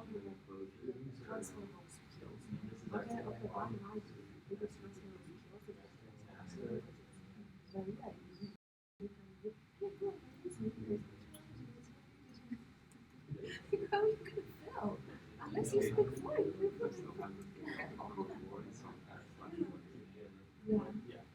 I'll just Yeah, you're running it? Seconds, I don't have. Designers. How do I like it?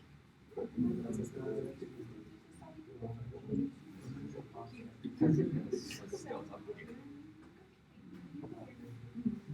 I don't know why that's it. Well, I guess it makes sense.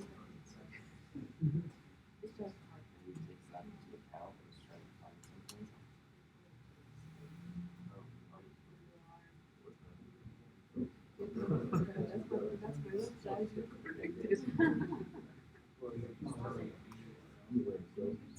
Cool, you said that, you don't work.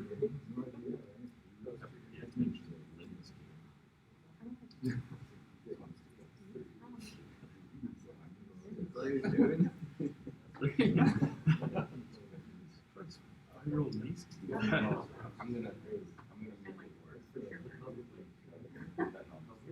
Oh, wow.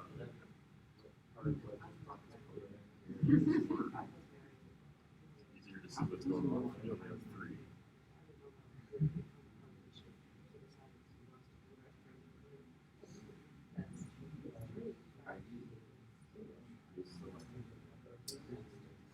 Oh, it is. Yeah, my problem was making them all like smaller so they fit on one screen at the same time.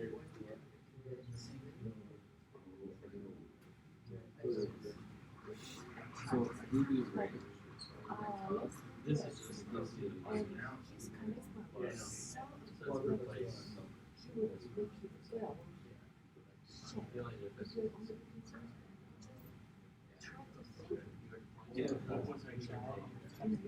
So, yeah, so you had so it was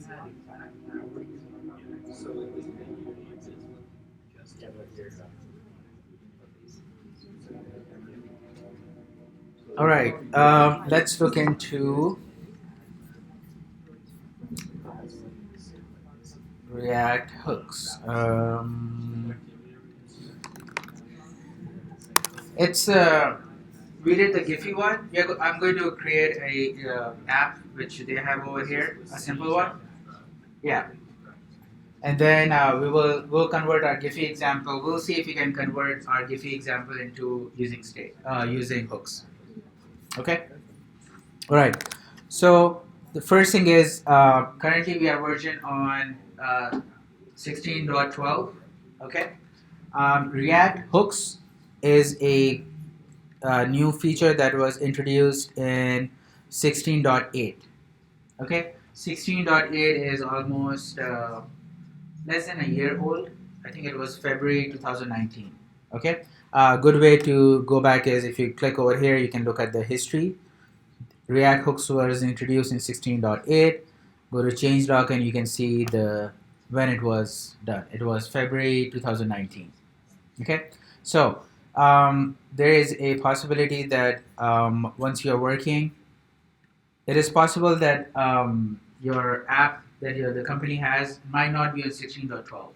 Okay, when you have an app, when your website is working, you will see a lot of companies, they before they move on to the next version, they make sure that it's not going to break anything, of course, right? And how much work is required. So it's a possibility that you're working on a version less than 16.8. Remember, hooks are not going to work in anything less than 16.8 version. Okay. Um, if your app is built on 16.8 or more, that's when you can use all of these concepts over here. Okay. So on extremely high level, what does hook provide? Remember, how do we make our state? When we have a state in our component, what is the number one requirement? Is it going to be a function component or it has to be a class component? Class component, right? React hooks take that constraint out and they are adding state to your function components. That's what hooks are. That's all hooks are. So if you don't want to create a class component, you're working on a function component and you want to add state, currently we cannot add it. If you're using hooks, you can add state to your function components. And that's the high level of React hooks. That's where the advantage is. Okay? So you don't have to create any more class components for state. All right, you can use React hooks, and within your function component, you can use any of these hooks over here, and it will serve the same purpose. They do the same thing what state does in a class component. Okay, the only difference is you don't need class components anymore. You can use a function component and add state to it. Okay, properties are already there in our function components. But in our class components, state is not there, so we need class components. But in this case, if you're using hooks, you can have a function component and you can add state to it. That's the big thing. Again, that's the biggest thing which comes with hooks. Okay. The next thing is how do we use them? How does it work? Let's look at our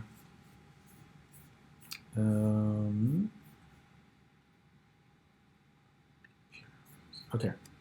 So hooks are basically functions. We'll look at it how these work, but all of the hooks that we are going to look at are basically React functions. All right, they are just JavaScript function. That's what hooks are. For example, if you look at use state, use effect, use context, all of these are basically JavaScript functions. Okay, but these are functions that are part of React module, and you can use these to create different things. The first one you can use to create state. The next one you can use to interact with that state. Okay, we won't cover the use context because that solves a problem which is mentioned in there is advanced guide context. So before we can understand the use context hooks, we need to understand what a context is and everything. We haven't covered that, so we won't worry about it. But most of the time, the first two are important, and that's the most widely used. Use state and use effect. Of course, there are more. Use reducer. You need to have a good understanding about Redux and state management. That's where the use reducer comes back. And there are a few more. Use callback, use memo, use ref. And then you can create your own hooks as well. Okay, for now, for today, we will look at use state and use effect and make sure we understand these before anything else. Okay, before we start coding as well, there are certain rules when you are using hooks. You cannot use React hooks inside a class component. You cannot use them. Okay, that's the first thing. They are only built for function components, and that's where they reside. You cannot use a React hook inside your class component. Right? You cannot use hooks in your loops. You cannot loop through a hook. You cannot keep calling that function. That's not how it works. Okay? Um, then there was one more, or that was it. Let's see. Yeah, this one. So you cannot use hooks inside loops, conditions, or nested function. Okay? Do not call use state or use effect inside a function. Okay? You're calling it already inside a function, right? A big function, which is a component function. Do not call it inside any other further functions. Okay? Do not call these hooks inside loops, conditions, your if or switch statements, and do not call them inside your nested functions. Okay? Those are the big rules when you're using hooks. Cannot be in class components, cannot be used inside loops, condition, or nested functions. If you are using, it's wrong, it's not going to work, and you're going to have more errors than actually you're trying to solve it. Okay? Any questions so far? All right? So that's the basic of hooks. Hooks are basically letting you use state in your function component instead of class component. So we'll take a look at a simple example, which we did for the counter one. We had a button, you click, and the counter goes up and down, and we were using state. Okay, we'll start with that example. Simple one. Instead of using state and a class component, we'll use the function useState and see how do we convert that example into our hook. Okay. If you look at this one, we'll be kind of following this one. This example is going to look similar. The other thing is the solution for our state one is already there. You can take a look at it. What we can do is, let's do this. We'll create the same example using a class component, and then we will look at it just as a revision, and then we'll convert that example into our into our hook example.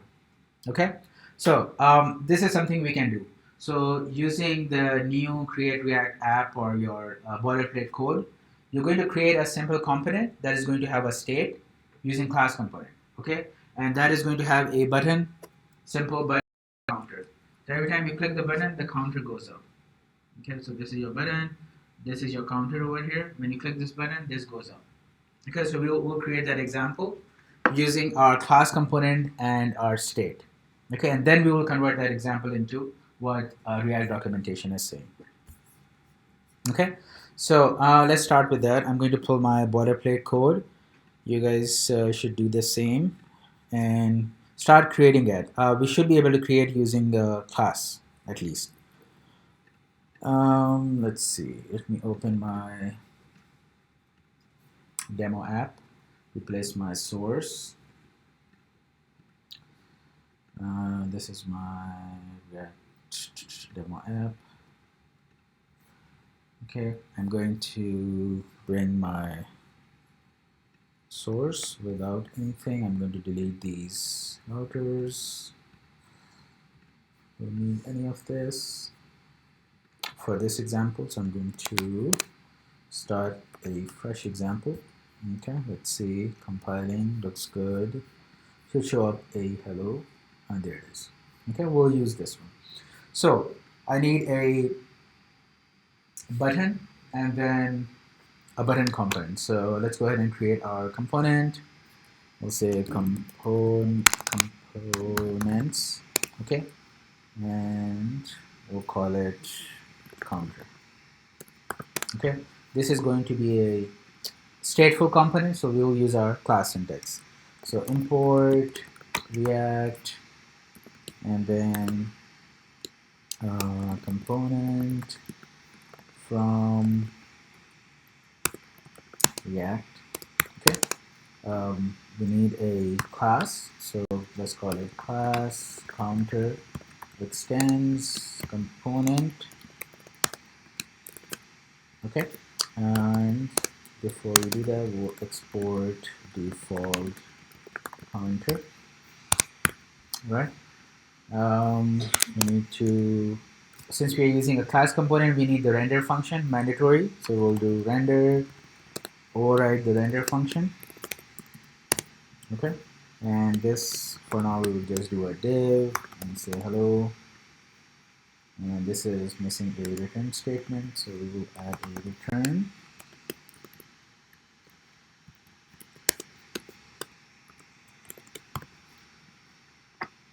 Okay, so this is a simple class component.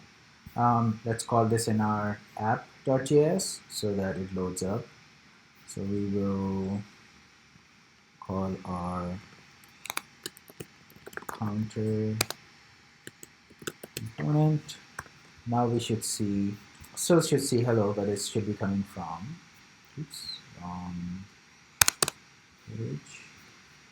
Hello from counter. Okay, so this is my state component. Well, it's a class component, all right? Let's go ahead and add a state to it, okay? So we will add a state variable, state, okay? And in this case, a state has to be an object, right? That's the restriction. When we are using hooks, a state can be anything. It could be a string, object, number, anything you want, okay? In this case, when you're using class component, you will see that the state has to be an object, and inside that you can have properties. So in this one, we will add a counter property, okay? And then you have to give a initial state, which is 23, okay? How do we render this? Instead of over here, what is it? Did I say 20? I think I'm thinking ahead. Or I was thinking to initialize it to 20 and I did 0. Yeah. You guys don't see a 2 over here? No? Alright, so initial is 0. Okay. Now how do we render the state on our page? We use our variable this dot state, oops, this dot state dot counter.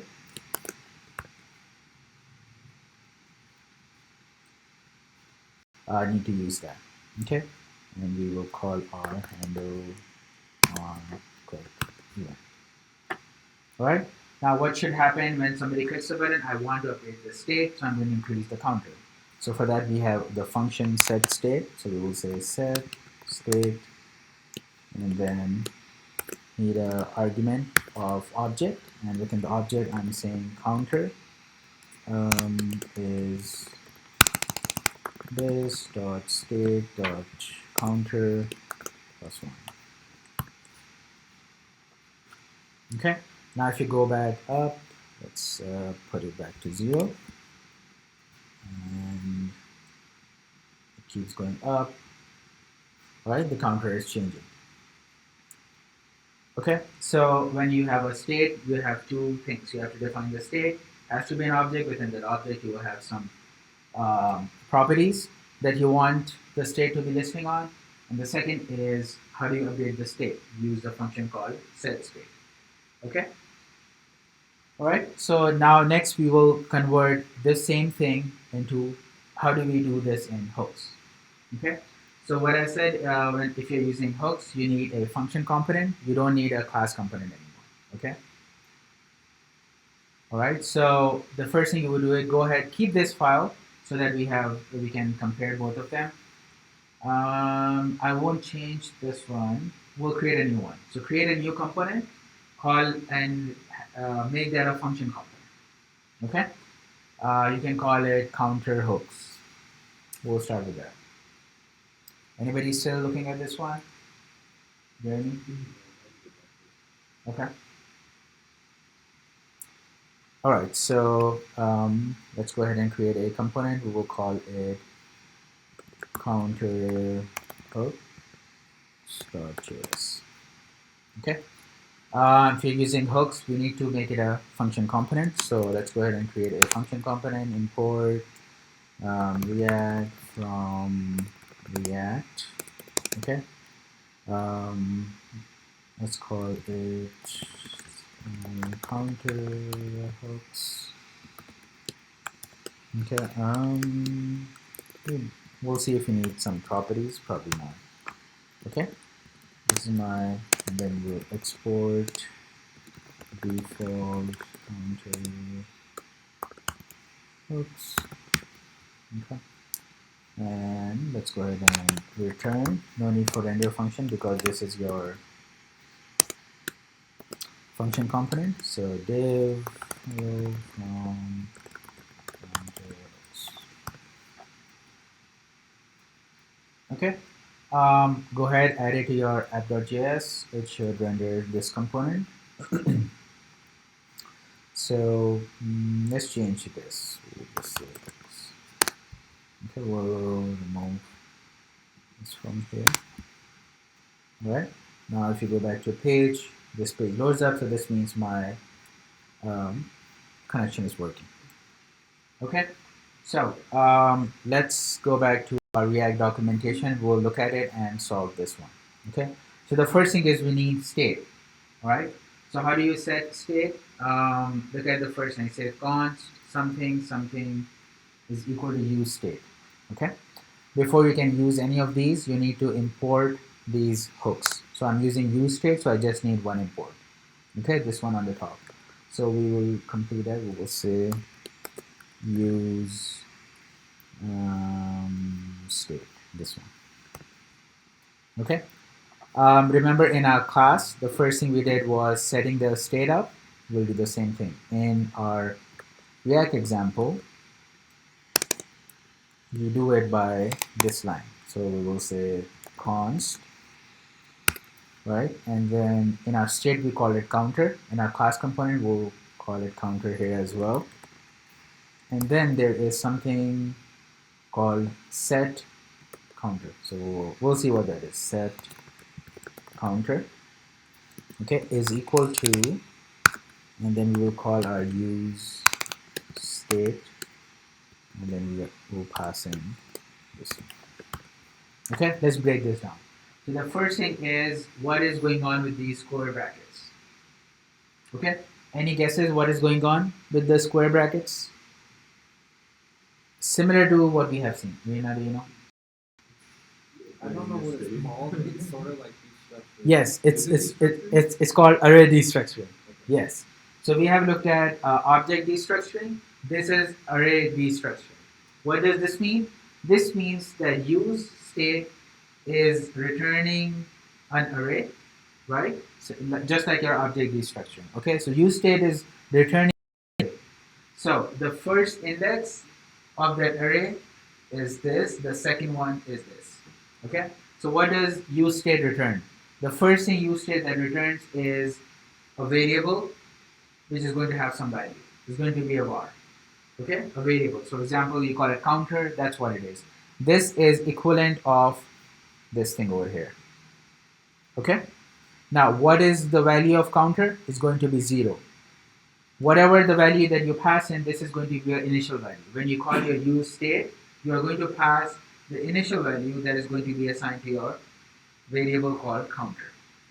Okay, the second index, set counter, this takes place of set state. Okay, remember if you want to update a state in a class component, we call set state.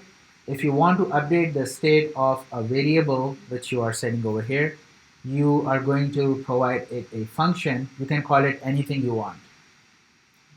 Okay, we are calling the set counter. Usually by standard it's called set and the variable or the state that you're trying to update. Okay, but that's not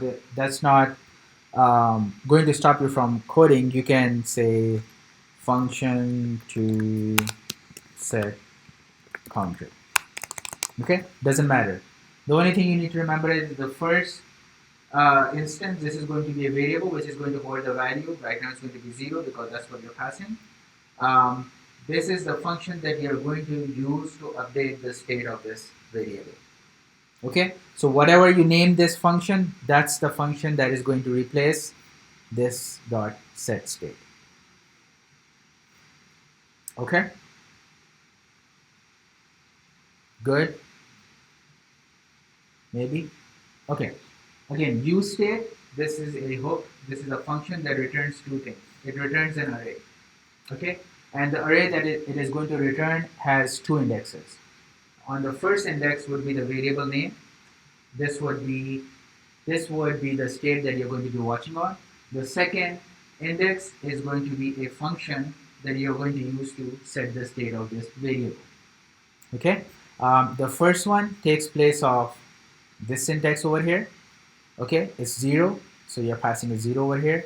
This is taking place of the set state method. Okay, so we'll go back to our convention and we'll say set counter. Let's suppose I want another state in my component, in my function component, right? What you would do, you would use the same syntax. You would say const. Let's suppose I have names. Okay, I'm going to use set name because the second index would be the function, and then you would say is equal to use state function. Okay, and you will pass in the initial value for this variable over here. It looks like it's a string, so you can pass in any value that you want. Okay, this doesn't stop over here. You see the state does not have to be an object. It's a number over here, it's a string. This can be an object or an array. So for example, you can also have const an object. This is going to be an object, so you can set your initial state to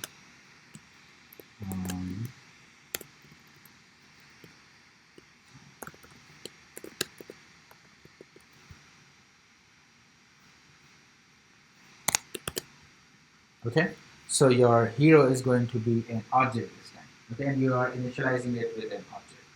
So your state over here is not restricted anything. Over here, you remember the state variable has to be an object. It cannot be a string. It cannot be anything. Within that object, you can have properties which can be numbers, string, objects, arrays. But the state variable itself is a JavaScript object, just like your props. Okay. In this case, when you're using hooks, it can be anything you want. Okay. If this is a number, this is a string, this state is an object. Okay, so let me remove this and come back over here. Okay, so how do I access this? Let's suppose I want to access the state counter. What did we have? We had a p tag, and what did it say? Counter value. So we will say counter value. Okay, and it's there. How do we access? In this case, we had to do this.state.counter. Okay, since this is not a class component, you cannot use the word this. Okay, how do you access it? You just simply access it by this variable name over here, what you have, and you will say counter. Oops. That's it. No more this.state.counter or anything. If you want to access any one of them, you just say counter, whatever the state name is, and it should work. Okay, so let's test this out. Go back to your page, 0 shows up. If we upgrade this to 20, shows up 20 over here. Okay, so initial state, we haven't used this one right now, but we are just using this one. Okay, any questions so far? Good. Okay, so how do we update the state? So let's go ahead and add the same button over here this time. So we will copy this over. Let's remove this one. Okay. So I have a button that shows up. If somebody clicks, I want this counter to go up. All right. Let's look what is going on over here. Okay. So they're saying is you can call the function that you have defined and pass in the new state. That's all you have to do. Okay. For example, let's do our onClick event again. So we will say onClick. Okay, it is expecting a function, so we will define the function over here.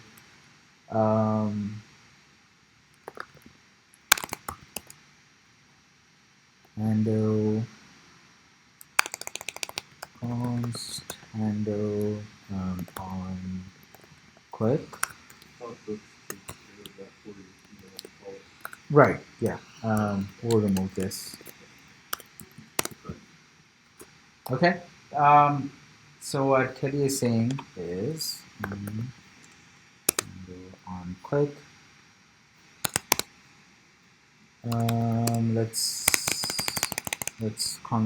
Let's do an alert to make sure this is working, and then we will set the state. Alert.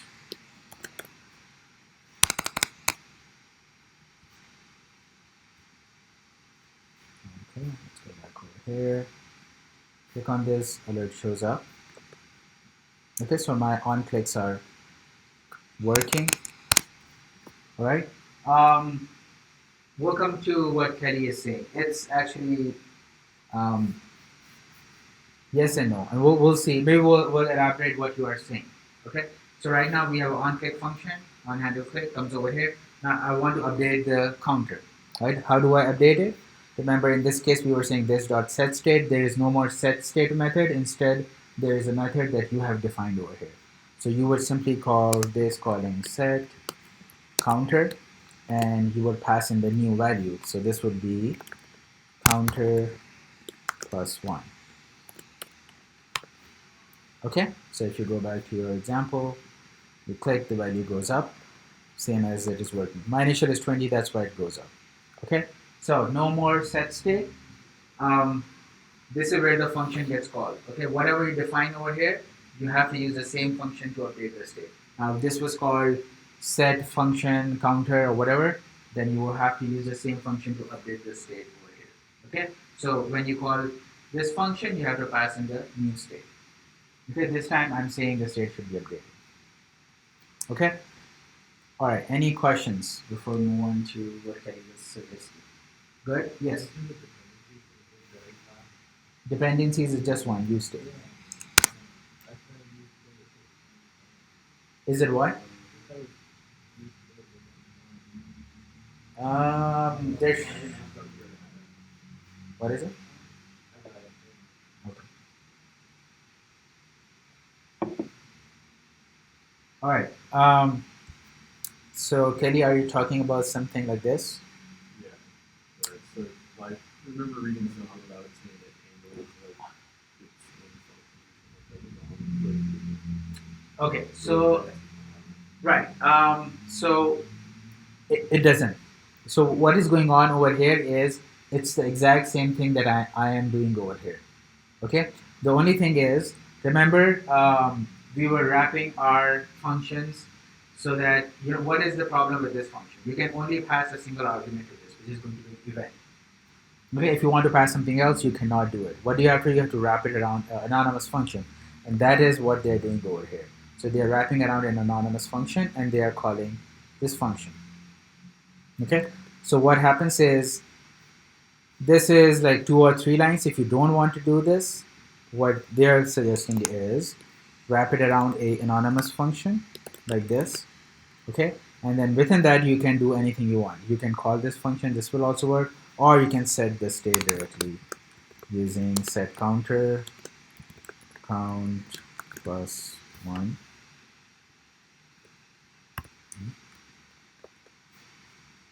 Set count plus 1. Oh, I don't need these parentheses. Otherwise, I need a return statement. Okay. Okay. So in this case, you don't need this function anymore. This is the shortcut, but you still have to have a counter, and somehow it has to work. So what is happening now? On click, you wrap around this function called anonymous function. It calls this, then it calls this function and updates it. It's the same thing. Yeah, I just thought it was nice too. Yes, I love this. Yes. Yes. So if you need to pass an ID or something, yes, you can pass in. You can pass in over here anything, but you can wrap this around. Let's suppose you can still use this function, and you can pass in ID or something, and then call this function handle click over here. This time you can pass in any number you want, and this will update this. Call it num. So any number that you pass in, for now 2, it's going to update the state. We'll add 2 to each one of them. But remember, you cannot pass this over here. This function only takes 1 argument. That's the thing over here. It wraps around, it's wrapping around a function. What is it doing? It's calling this function within it. Now over here, you can pass anything you want. And then it goes ahead and updates the state. This should increase values by 2. Okay, again, this is, I like this syntax. Again, it gives the freedom that you can pass anything you want. Even if you're not, if you get used to it, anything you want in the future, you can just come over and call this function, add more parameters, and so on. But I just thought it was nice. it's nice. You can do it in Yeah. the line, and you don't have to worry about calling Right. on multiple functions. Yes. Yep. Yep. Again, it comes once you understand what is going on. Then yeah, that's the moment you're like, oh, this is a lot more easier. So okay. Any questions? Good. So that is what hooks are, and this is the first one, state. So if you have a state in your component, class component, you can convert it into a function component. You don't need a class anymore. But the two things you need are these things. If you want to update your state, you use the set function. That's how you use the use state hook. Okay. Any other questions? Good. Okay. So the second one that we'll take a look at is called use effect. Okay. The first thing is what is an effect, or specifically what is a side effect. So the word side effect in programming, again, it's not specific to React. It is the same concept in Java, C# or any programming language. Okay. A side effect is a function that does something outside its function body. Okay. So a function that is going to go outside its function's body and do something and come back is called a side effect function. What kind of, for example, making an AJAX call. Let's suppose you have a function called search. You give it the URL and then you make a AJAX call in your search function. What happens in this case when you make an AJAX call? It has to go outside, get the data, and then come back. So that function is said to have a side effect. That's what the word side effect means. Anytime your function has to go outside its body, modify something or reach out to get something, that function is said to have a side effect. Okay? For example, if you have a function that is just adding 2 numbers, it's a simple function, you pass in 2 numbers, and then you return num1 plus num2. Okay? This function is a pure function. Alright? Does not have any side effect, does everything within the body, and then that finishes off. Okay? Now, for example, if you had a third number which is declared on the top, let n3 is equal to 5, and then you were adding n3 over here. So n3 is a global variable. Does this function now have a side effect? It does. Why? Because it is going outside the function body and trying to get something that is not available within the function body, which is this num2. So it has to reach out, get this value, and do this something. So this function is called having a side effect. That's what side effect means. Again, it's not a React term, it's a programming term, and that's what, when somebody says the function has a side effect, this means the function is going outside the function body and doing something. Usually it's an AJAX call. Okay, so when we talk about use effect in our React hooks, we are talking about making AJAX calls. Okay, remember, where do we make an AJAX call? In a class component, and the function was component did mount. Remember that? So we'll take a look at the code that we did for the Diffie one. In that component, we were making an AJAX call, and we were doing it in our component did mount. Okay, so for those kind of things, that's where use effect comes in. Okay, use state for state management. Use effect is for those functions that have to go outside, do something, and come back. Okay, it's not possible in your function component. Why? Because we don't have those lifecycle methods that comes with classes. Okay, remember the class component over here.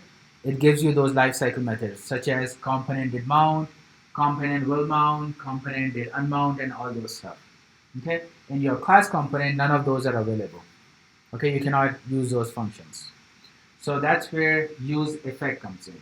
Use effect gives you access to those functionality, not those functions, the functionality of those functions. And you can perform similar operations using use effect. Okay? Again, remember for using component did mount and all those methods, you need to have a class component. Hooks, if you're using use effect, you don't need a class component. You can use the use effect and use a function component instead. Okay? So what we will do is we'll go back to our activity for the Giphy one, and then we'll try to see if we can convert that into a function component using hooks and effects. Okay? So let me copy over my Giphy solution, Giphy search. Okay, this is what we did last week. So I had result list, search form, search result container, and when the component mounts, my GIFs are shown, and then you can search something, and then it searches for a different GIF. Okay. For this to work, we do need a class component. Why? Again, the same reason. First of all, we have state over here, and then we are using the lifecycle methods such as component did mount. Okay, these lifecycle methods are only available if you have a class component. All right. We are going to convert this into a function component, and we are going to use effect. Okay, use effect helps us do this thing. All right. So let's go ahead and create a new search result. So I'll keep this over here, and then I'll just create a new component, and I'll call it search result. Simple search result. We don't need the word container. So I'll say search result. Okay. Let's say search result.js. Okay, we'll just keep one. Right. So we don't need class component anymore. So we'll go ahead and import our use state and use effect. Okay, so we'll say import React, and then we will import use state.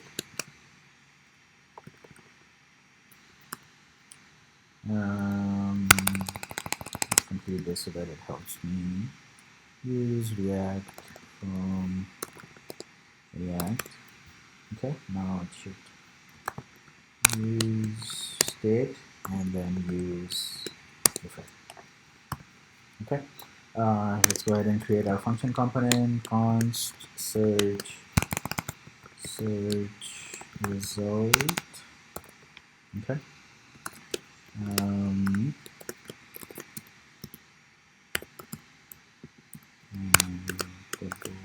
Oops.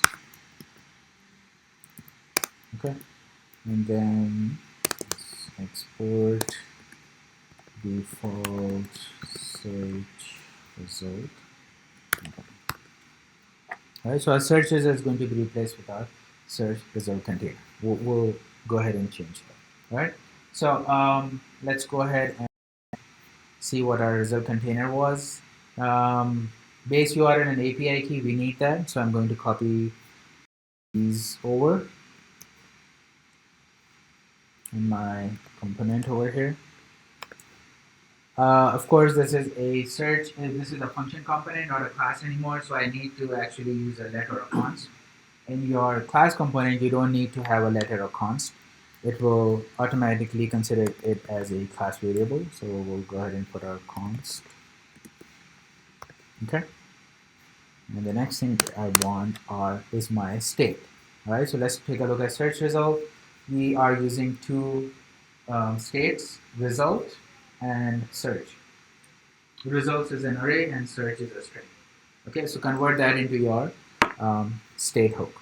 So this will become const array destructuring is okay, and we'll call it results and set results. That'll be the function name. Use state. Give it an initial value of empty. Okay. My second state is called search. So const search set search is equal to use state. Initial is killings. That's what we were searching for when our search loads. Okay, so this point we just have defined our component. Well, it doesn't look like that. Okay.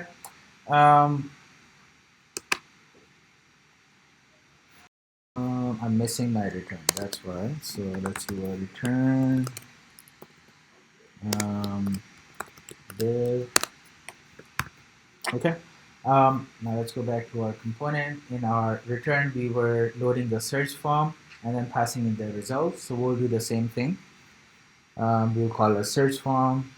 So you can just copy these two. These will remain the same because they still need to get these values. So we will go ahead and do this. Can it import automatically? Quick fix. Disable. Alright, let's go ahead and import that. Import search form from dot slash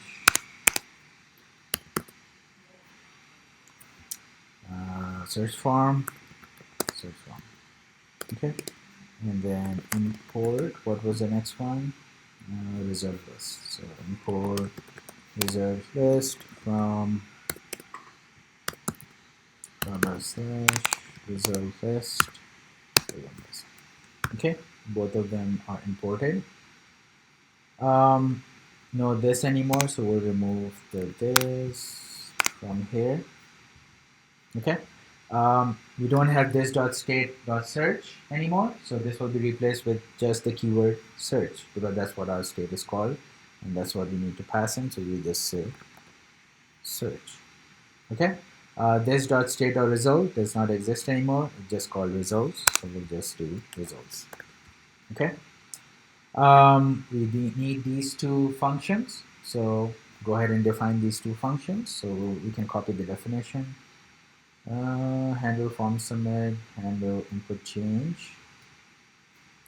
Just copy this.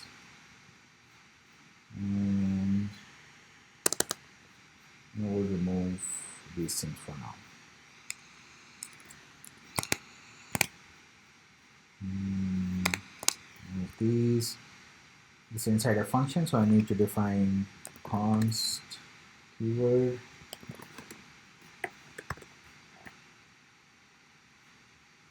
Okay, still not big changes. We just changed our class components. We still have the same function. Don't need the this keyword anymore. This only works with class. Okay, so we changed we removed this. How do we access our state? We use just the names over here that we have defined. No need for this in your function component.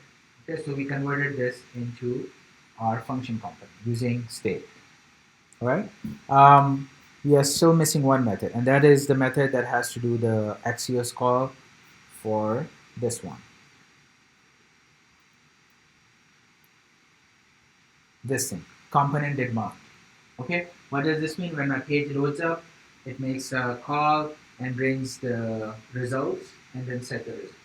Okay, how do we do this in a function component, or when we are using React hooks? We use a function called useEffects.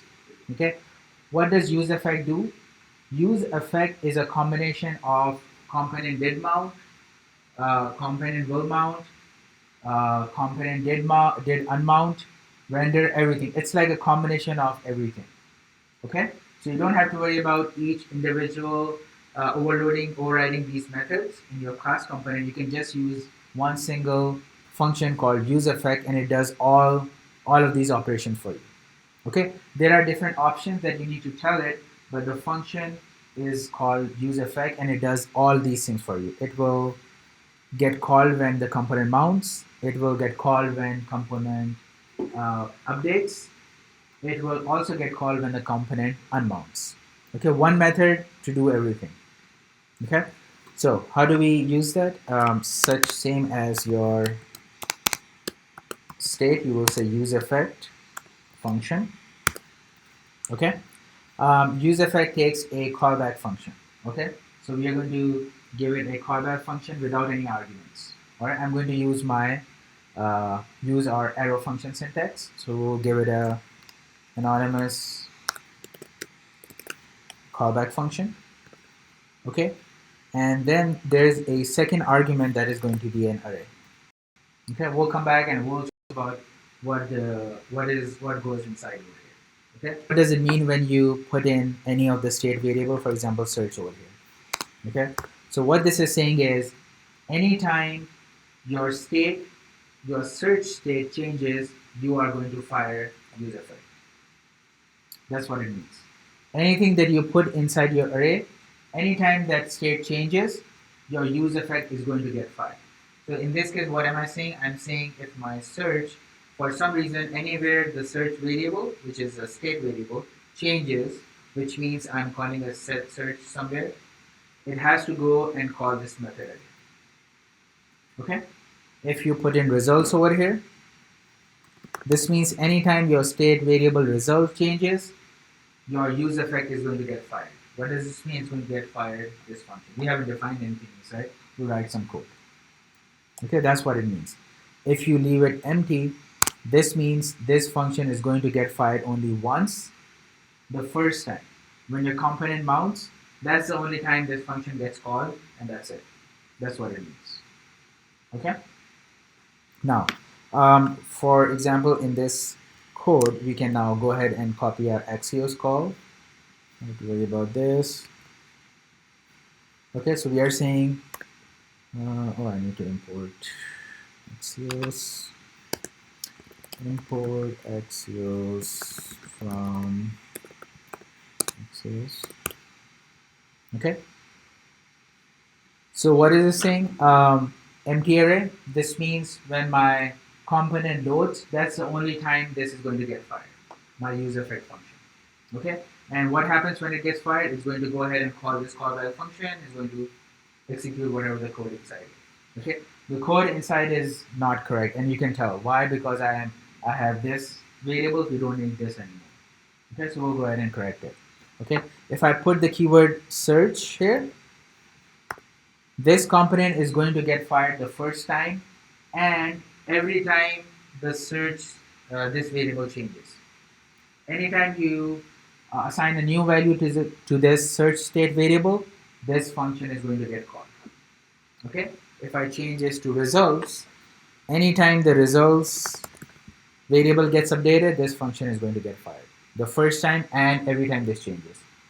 Okay, if I put in both of them, this means any one of them changes, this is going to get fired.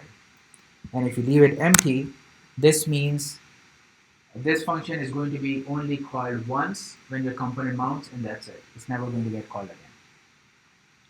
Okay, so let's keep it empty for now and see if this is working. So in this case, when my page loads up, it should go and make a search and get all the results and show the results. Okay, let's fix this. Cannot use this. Cannot use this. This is hard coding. We have our search variable available, so we can just use that one. So we'll say search. Okay.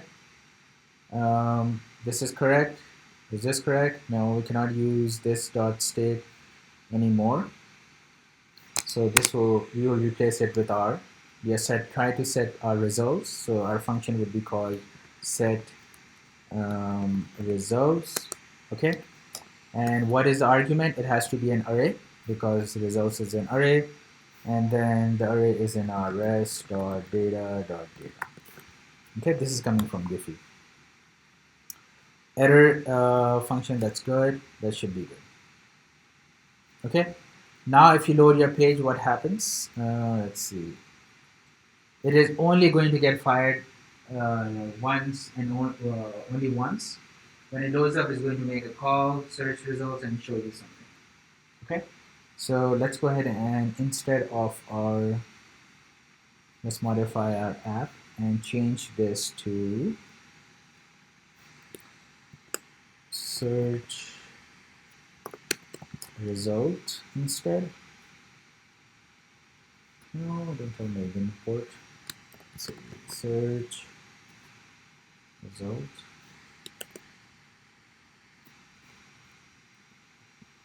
Come on. I should. Oh, there we go. You have to keep trying. That's what I heard. Just keep trying. Make sure you. What is it? Yeah. Yeah, no, yeah, that doesn't work. Yeah. That's yeah. Alright, so I have search result, and if everything over here is good, there shouldn't be any change, and my search should still come back and load something. And okay, still works. Loads it. So what is happening over here? What is happening is this component gets called, right? And I said empty array, so it's going to get called the first time, and that's it. Okay. Now this is not complete because if you look, we have our input change. We need to type in something and capture those values. All right. So in this case, we are getting the value. If you go back to your result container, what were we doing when we did our handle input change? We were updating the state, right? So we'll do the same thing for search. So we would say function is called search. So we would set search, and then we are set the value that gets passed in. Okay, so this will this is basically doing set search, update this variable, and then go ahead and search when you click on the button. Okay, so that's first thing in our handle form submit button. We were making this Axios, so we will do the same thing. We will just, where's my, we will copy this over and copy this over. Okay. Only changes were in our state and use effect. All right. Same function, same everything. Just make sure there are no this. We cannot use this anywhere. All right. And now it should work with everything. So first is kittens. If I search for dogs, it searches for dogs. If you put in cats, it searches for cats. Okay. There are a few interesting things. If you put in something over here, you will see it going crazy. If I put search variable, what am I saying? I'm saying every time the search changes, you go ahead and fire this. Okay? What happens now? When is the search going to change? As soon as I start typing in. Right? So if I say D, you see it will start making the search. O makes a search. G makes a search.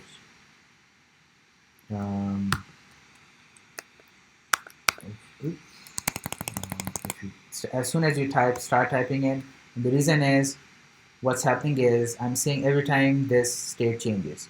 Is it changing? Yes. Every time my handle input form over here, this thing I'm saying anytime you type in something, go ahead and set search. Okay. When you do this, what happens? Use effect gets fired every single time.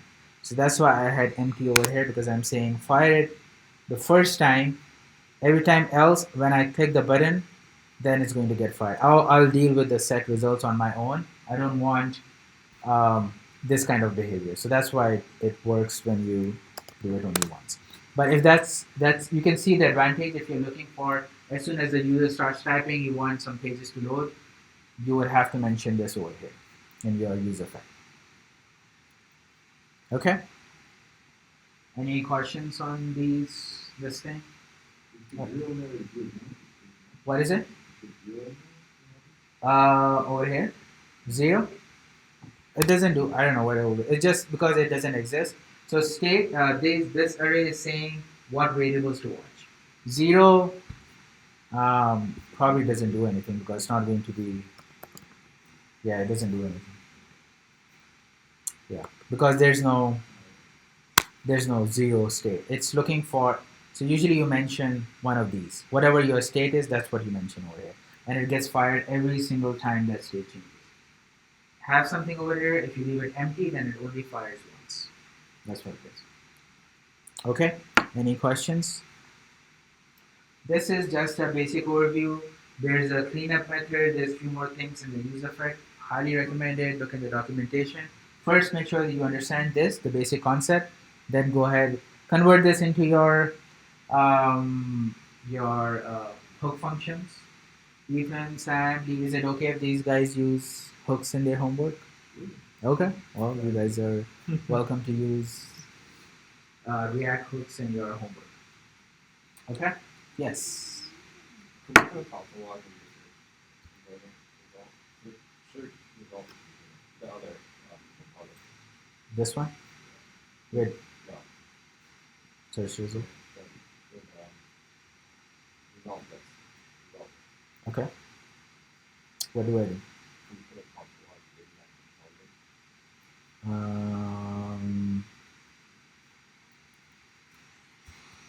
So you're saying put a console log here. Would that make it console log? Yeah, but what are we trying to console log? And Anything? Oh. Wow. Okay.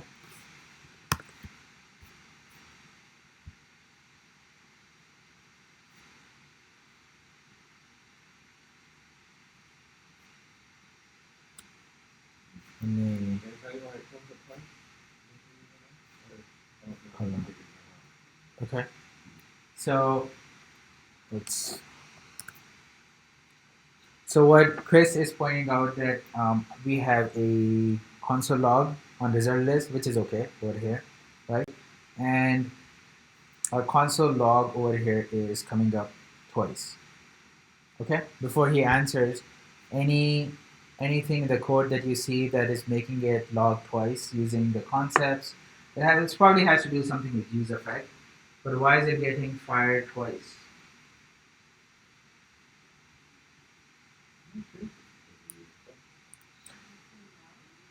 Yeah, why is it getting logged twice? It's not use effect. So the first time is because of this. Because I'm saying when my page loads empty array, okay, make these changes. As soon as this changes, my result list gets updated and it passes in results. What is the second time? Why is it firing the second time?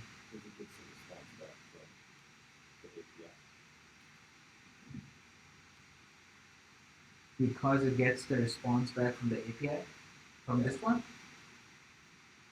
From the so Because when you first load the page, uh-huh. it renders a component, but it doesn't have any data for the result. Yes. Oh yes. So this is every time. Remember, every time the page renders, this function gets called. And if you look at the component lifecycle, your render function, when does it get rendered? Do you guys remember the component lifecycle diagram? It's really cool. I always forget where that is. It's inside your handling events. And hold on, guys. It's inside your state lifecycle, maybe.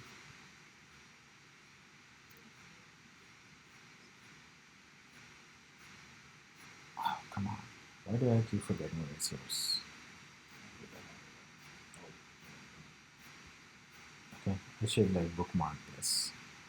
React compliant. Yeah, that's where it is. So if you see this life cycle diagram over here, remember this.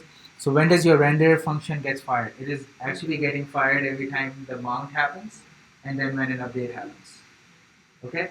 So what is happening is the first time when your page mounts, when it comes up, your render function gets fired, and when there is some result in your result, then again it gets fired. So every time your page is updating with any new data, your render function, basically these lines over here, is changing every single time.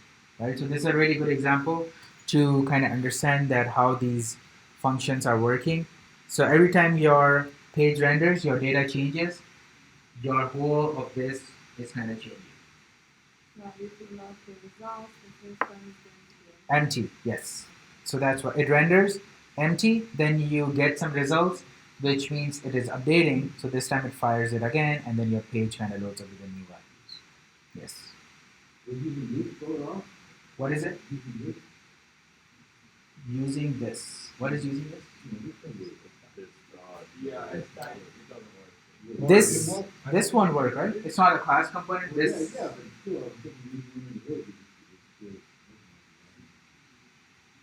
Oh, under the hood, behind the scenes, it's probably these functions are actually just calling your state. The only thing is, behind the scenes, they are calling the state and everything with what we saw in the class component.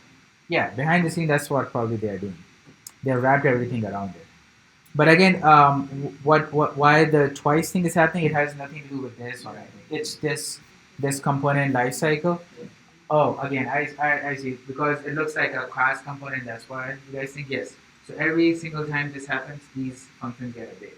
Now, behind the scenes, we are using set state and use effects. Yes, behind the scene, they are modifying the state. They're kind of going through the same thing. So your use effect is actually a combination of this, and this. All three functions combined into one. That's what use effect is. So you can use effect as a component did mount if you pass nothing into the array.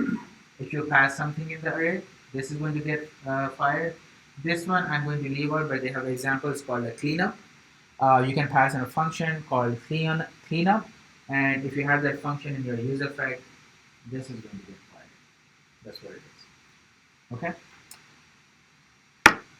All right, we'll end this over here. Again, use effect and use state are the more commonly used. Go back, make sure you understand them. I've uploaded activities for all of them. You can go ahead and try those out or look at the documentation. All right? All right, I'll see you guys Thursday.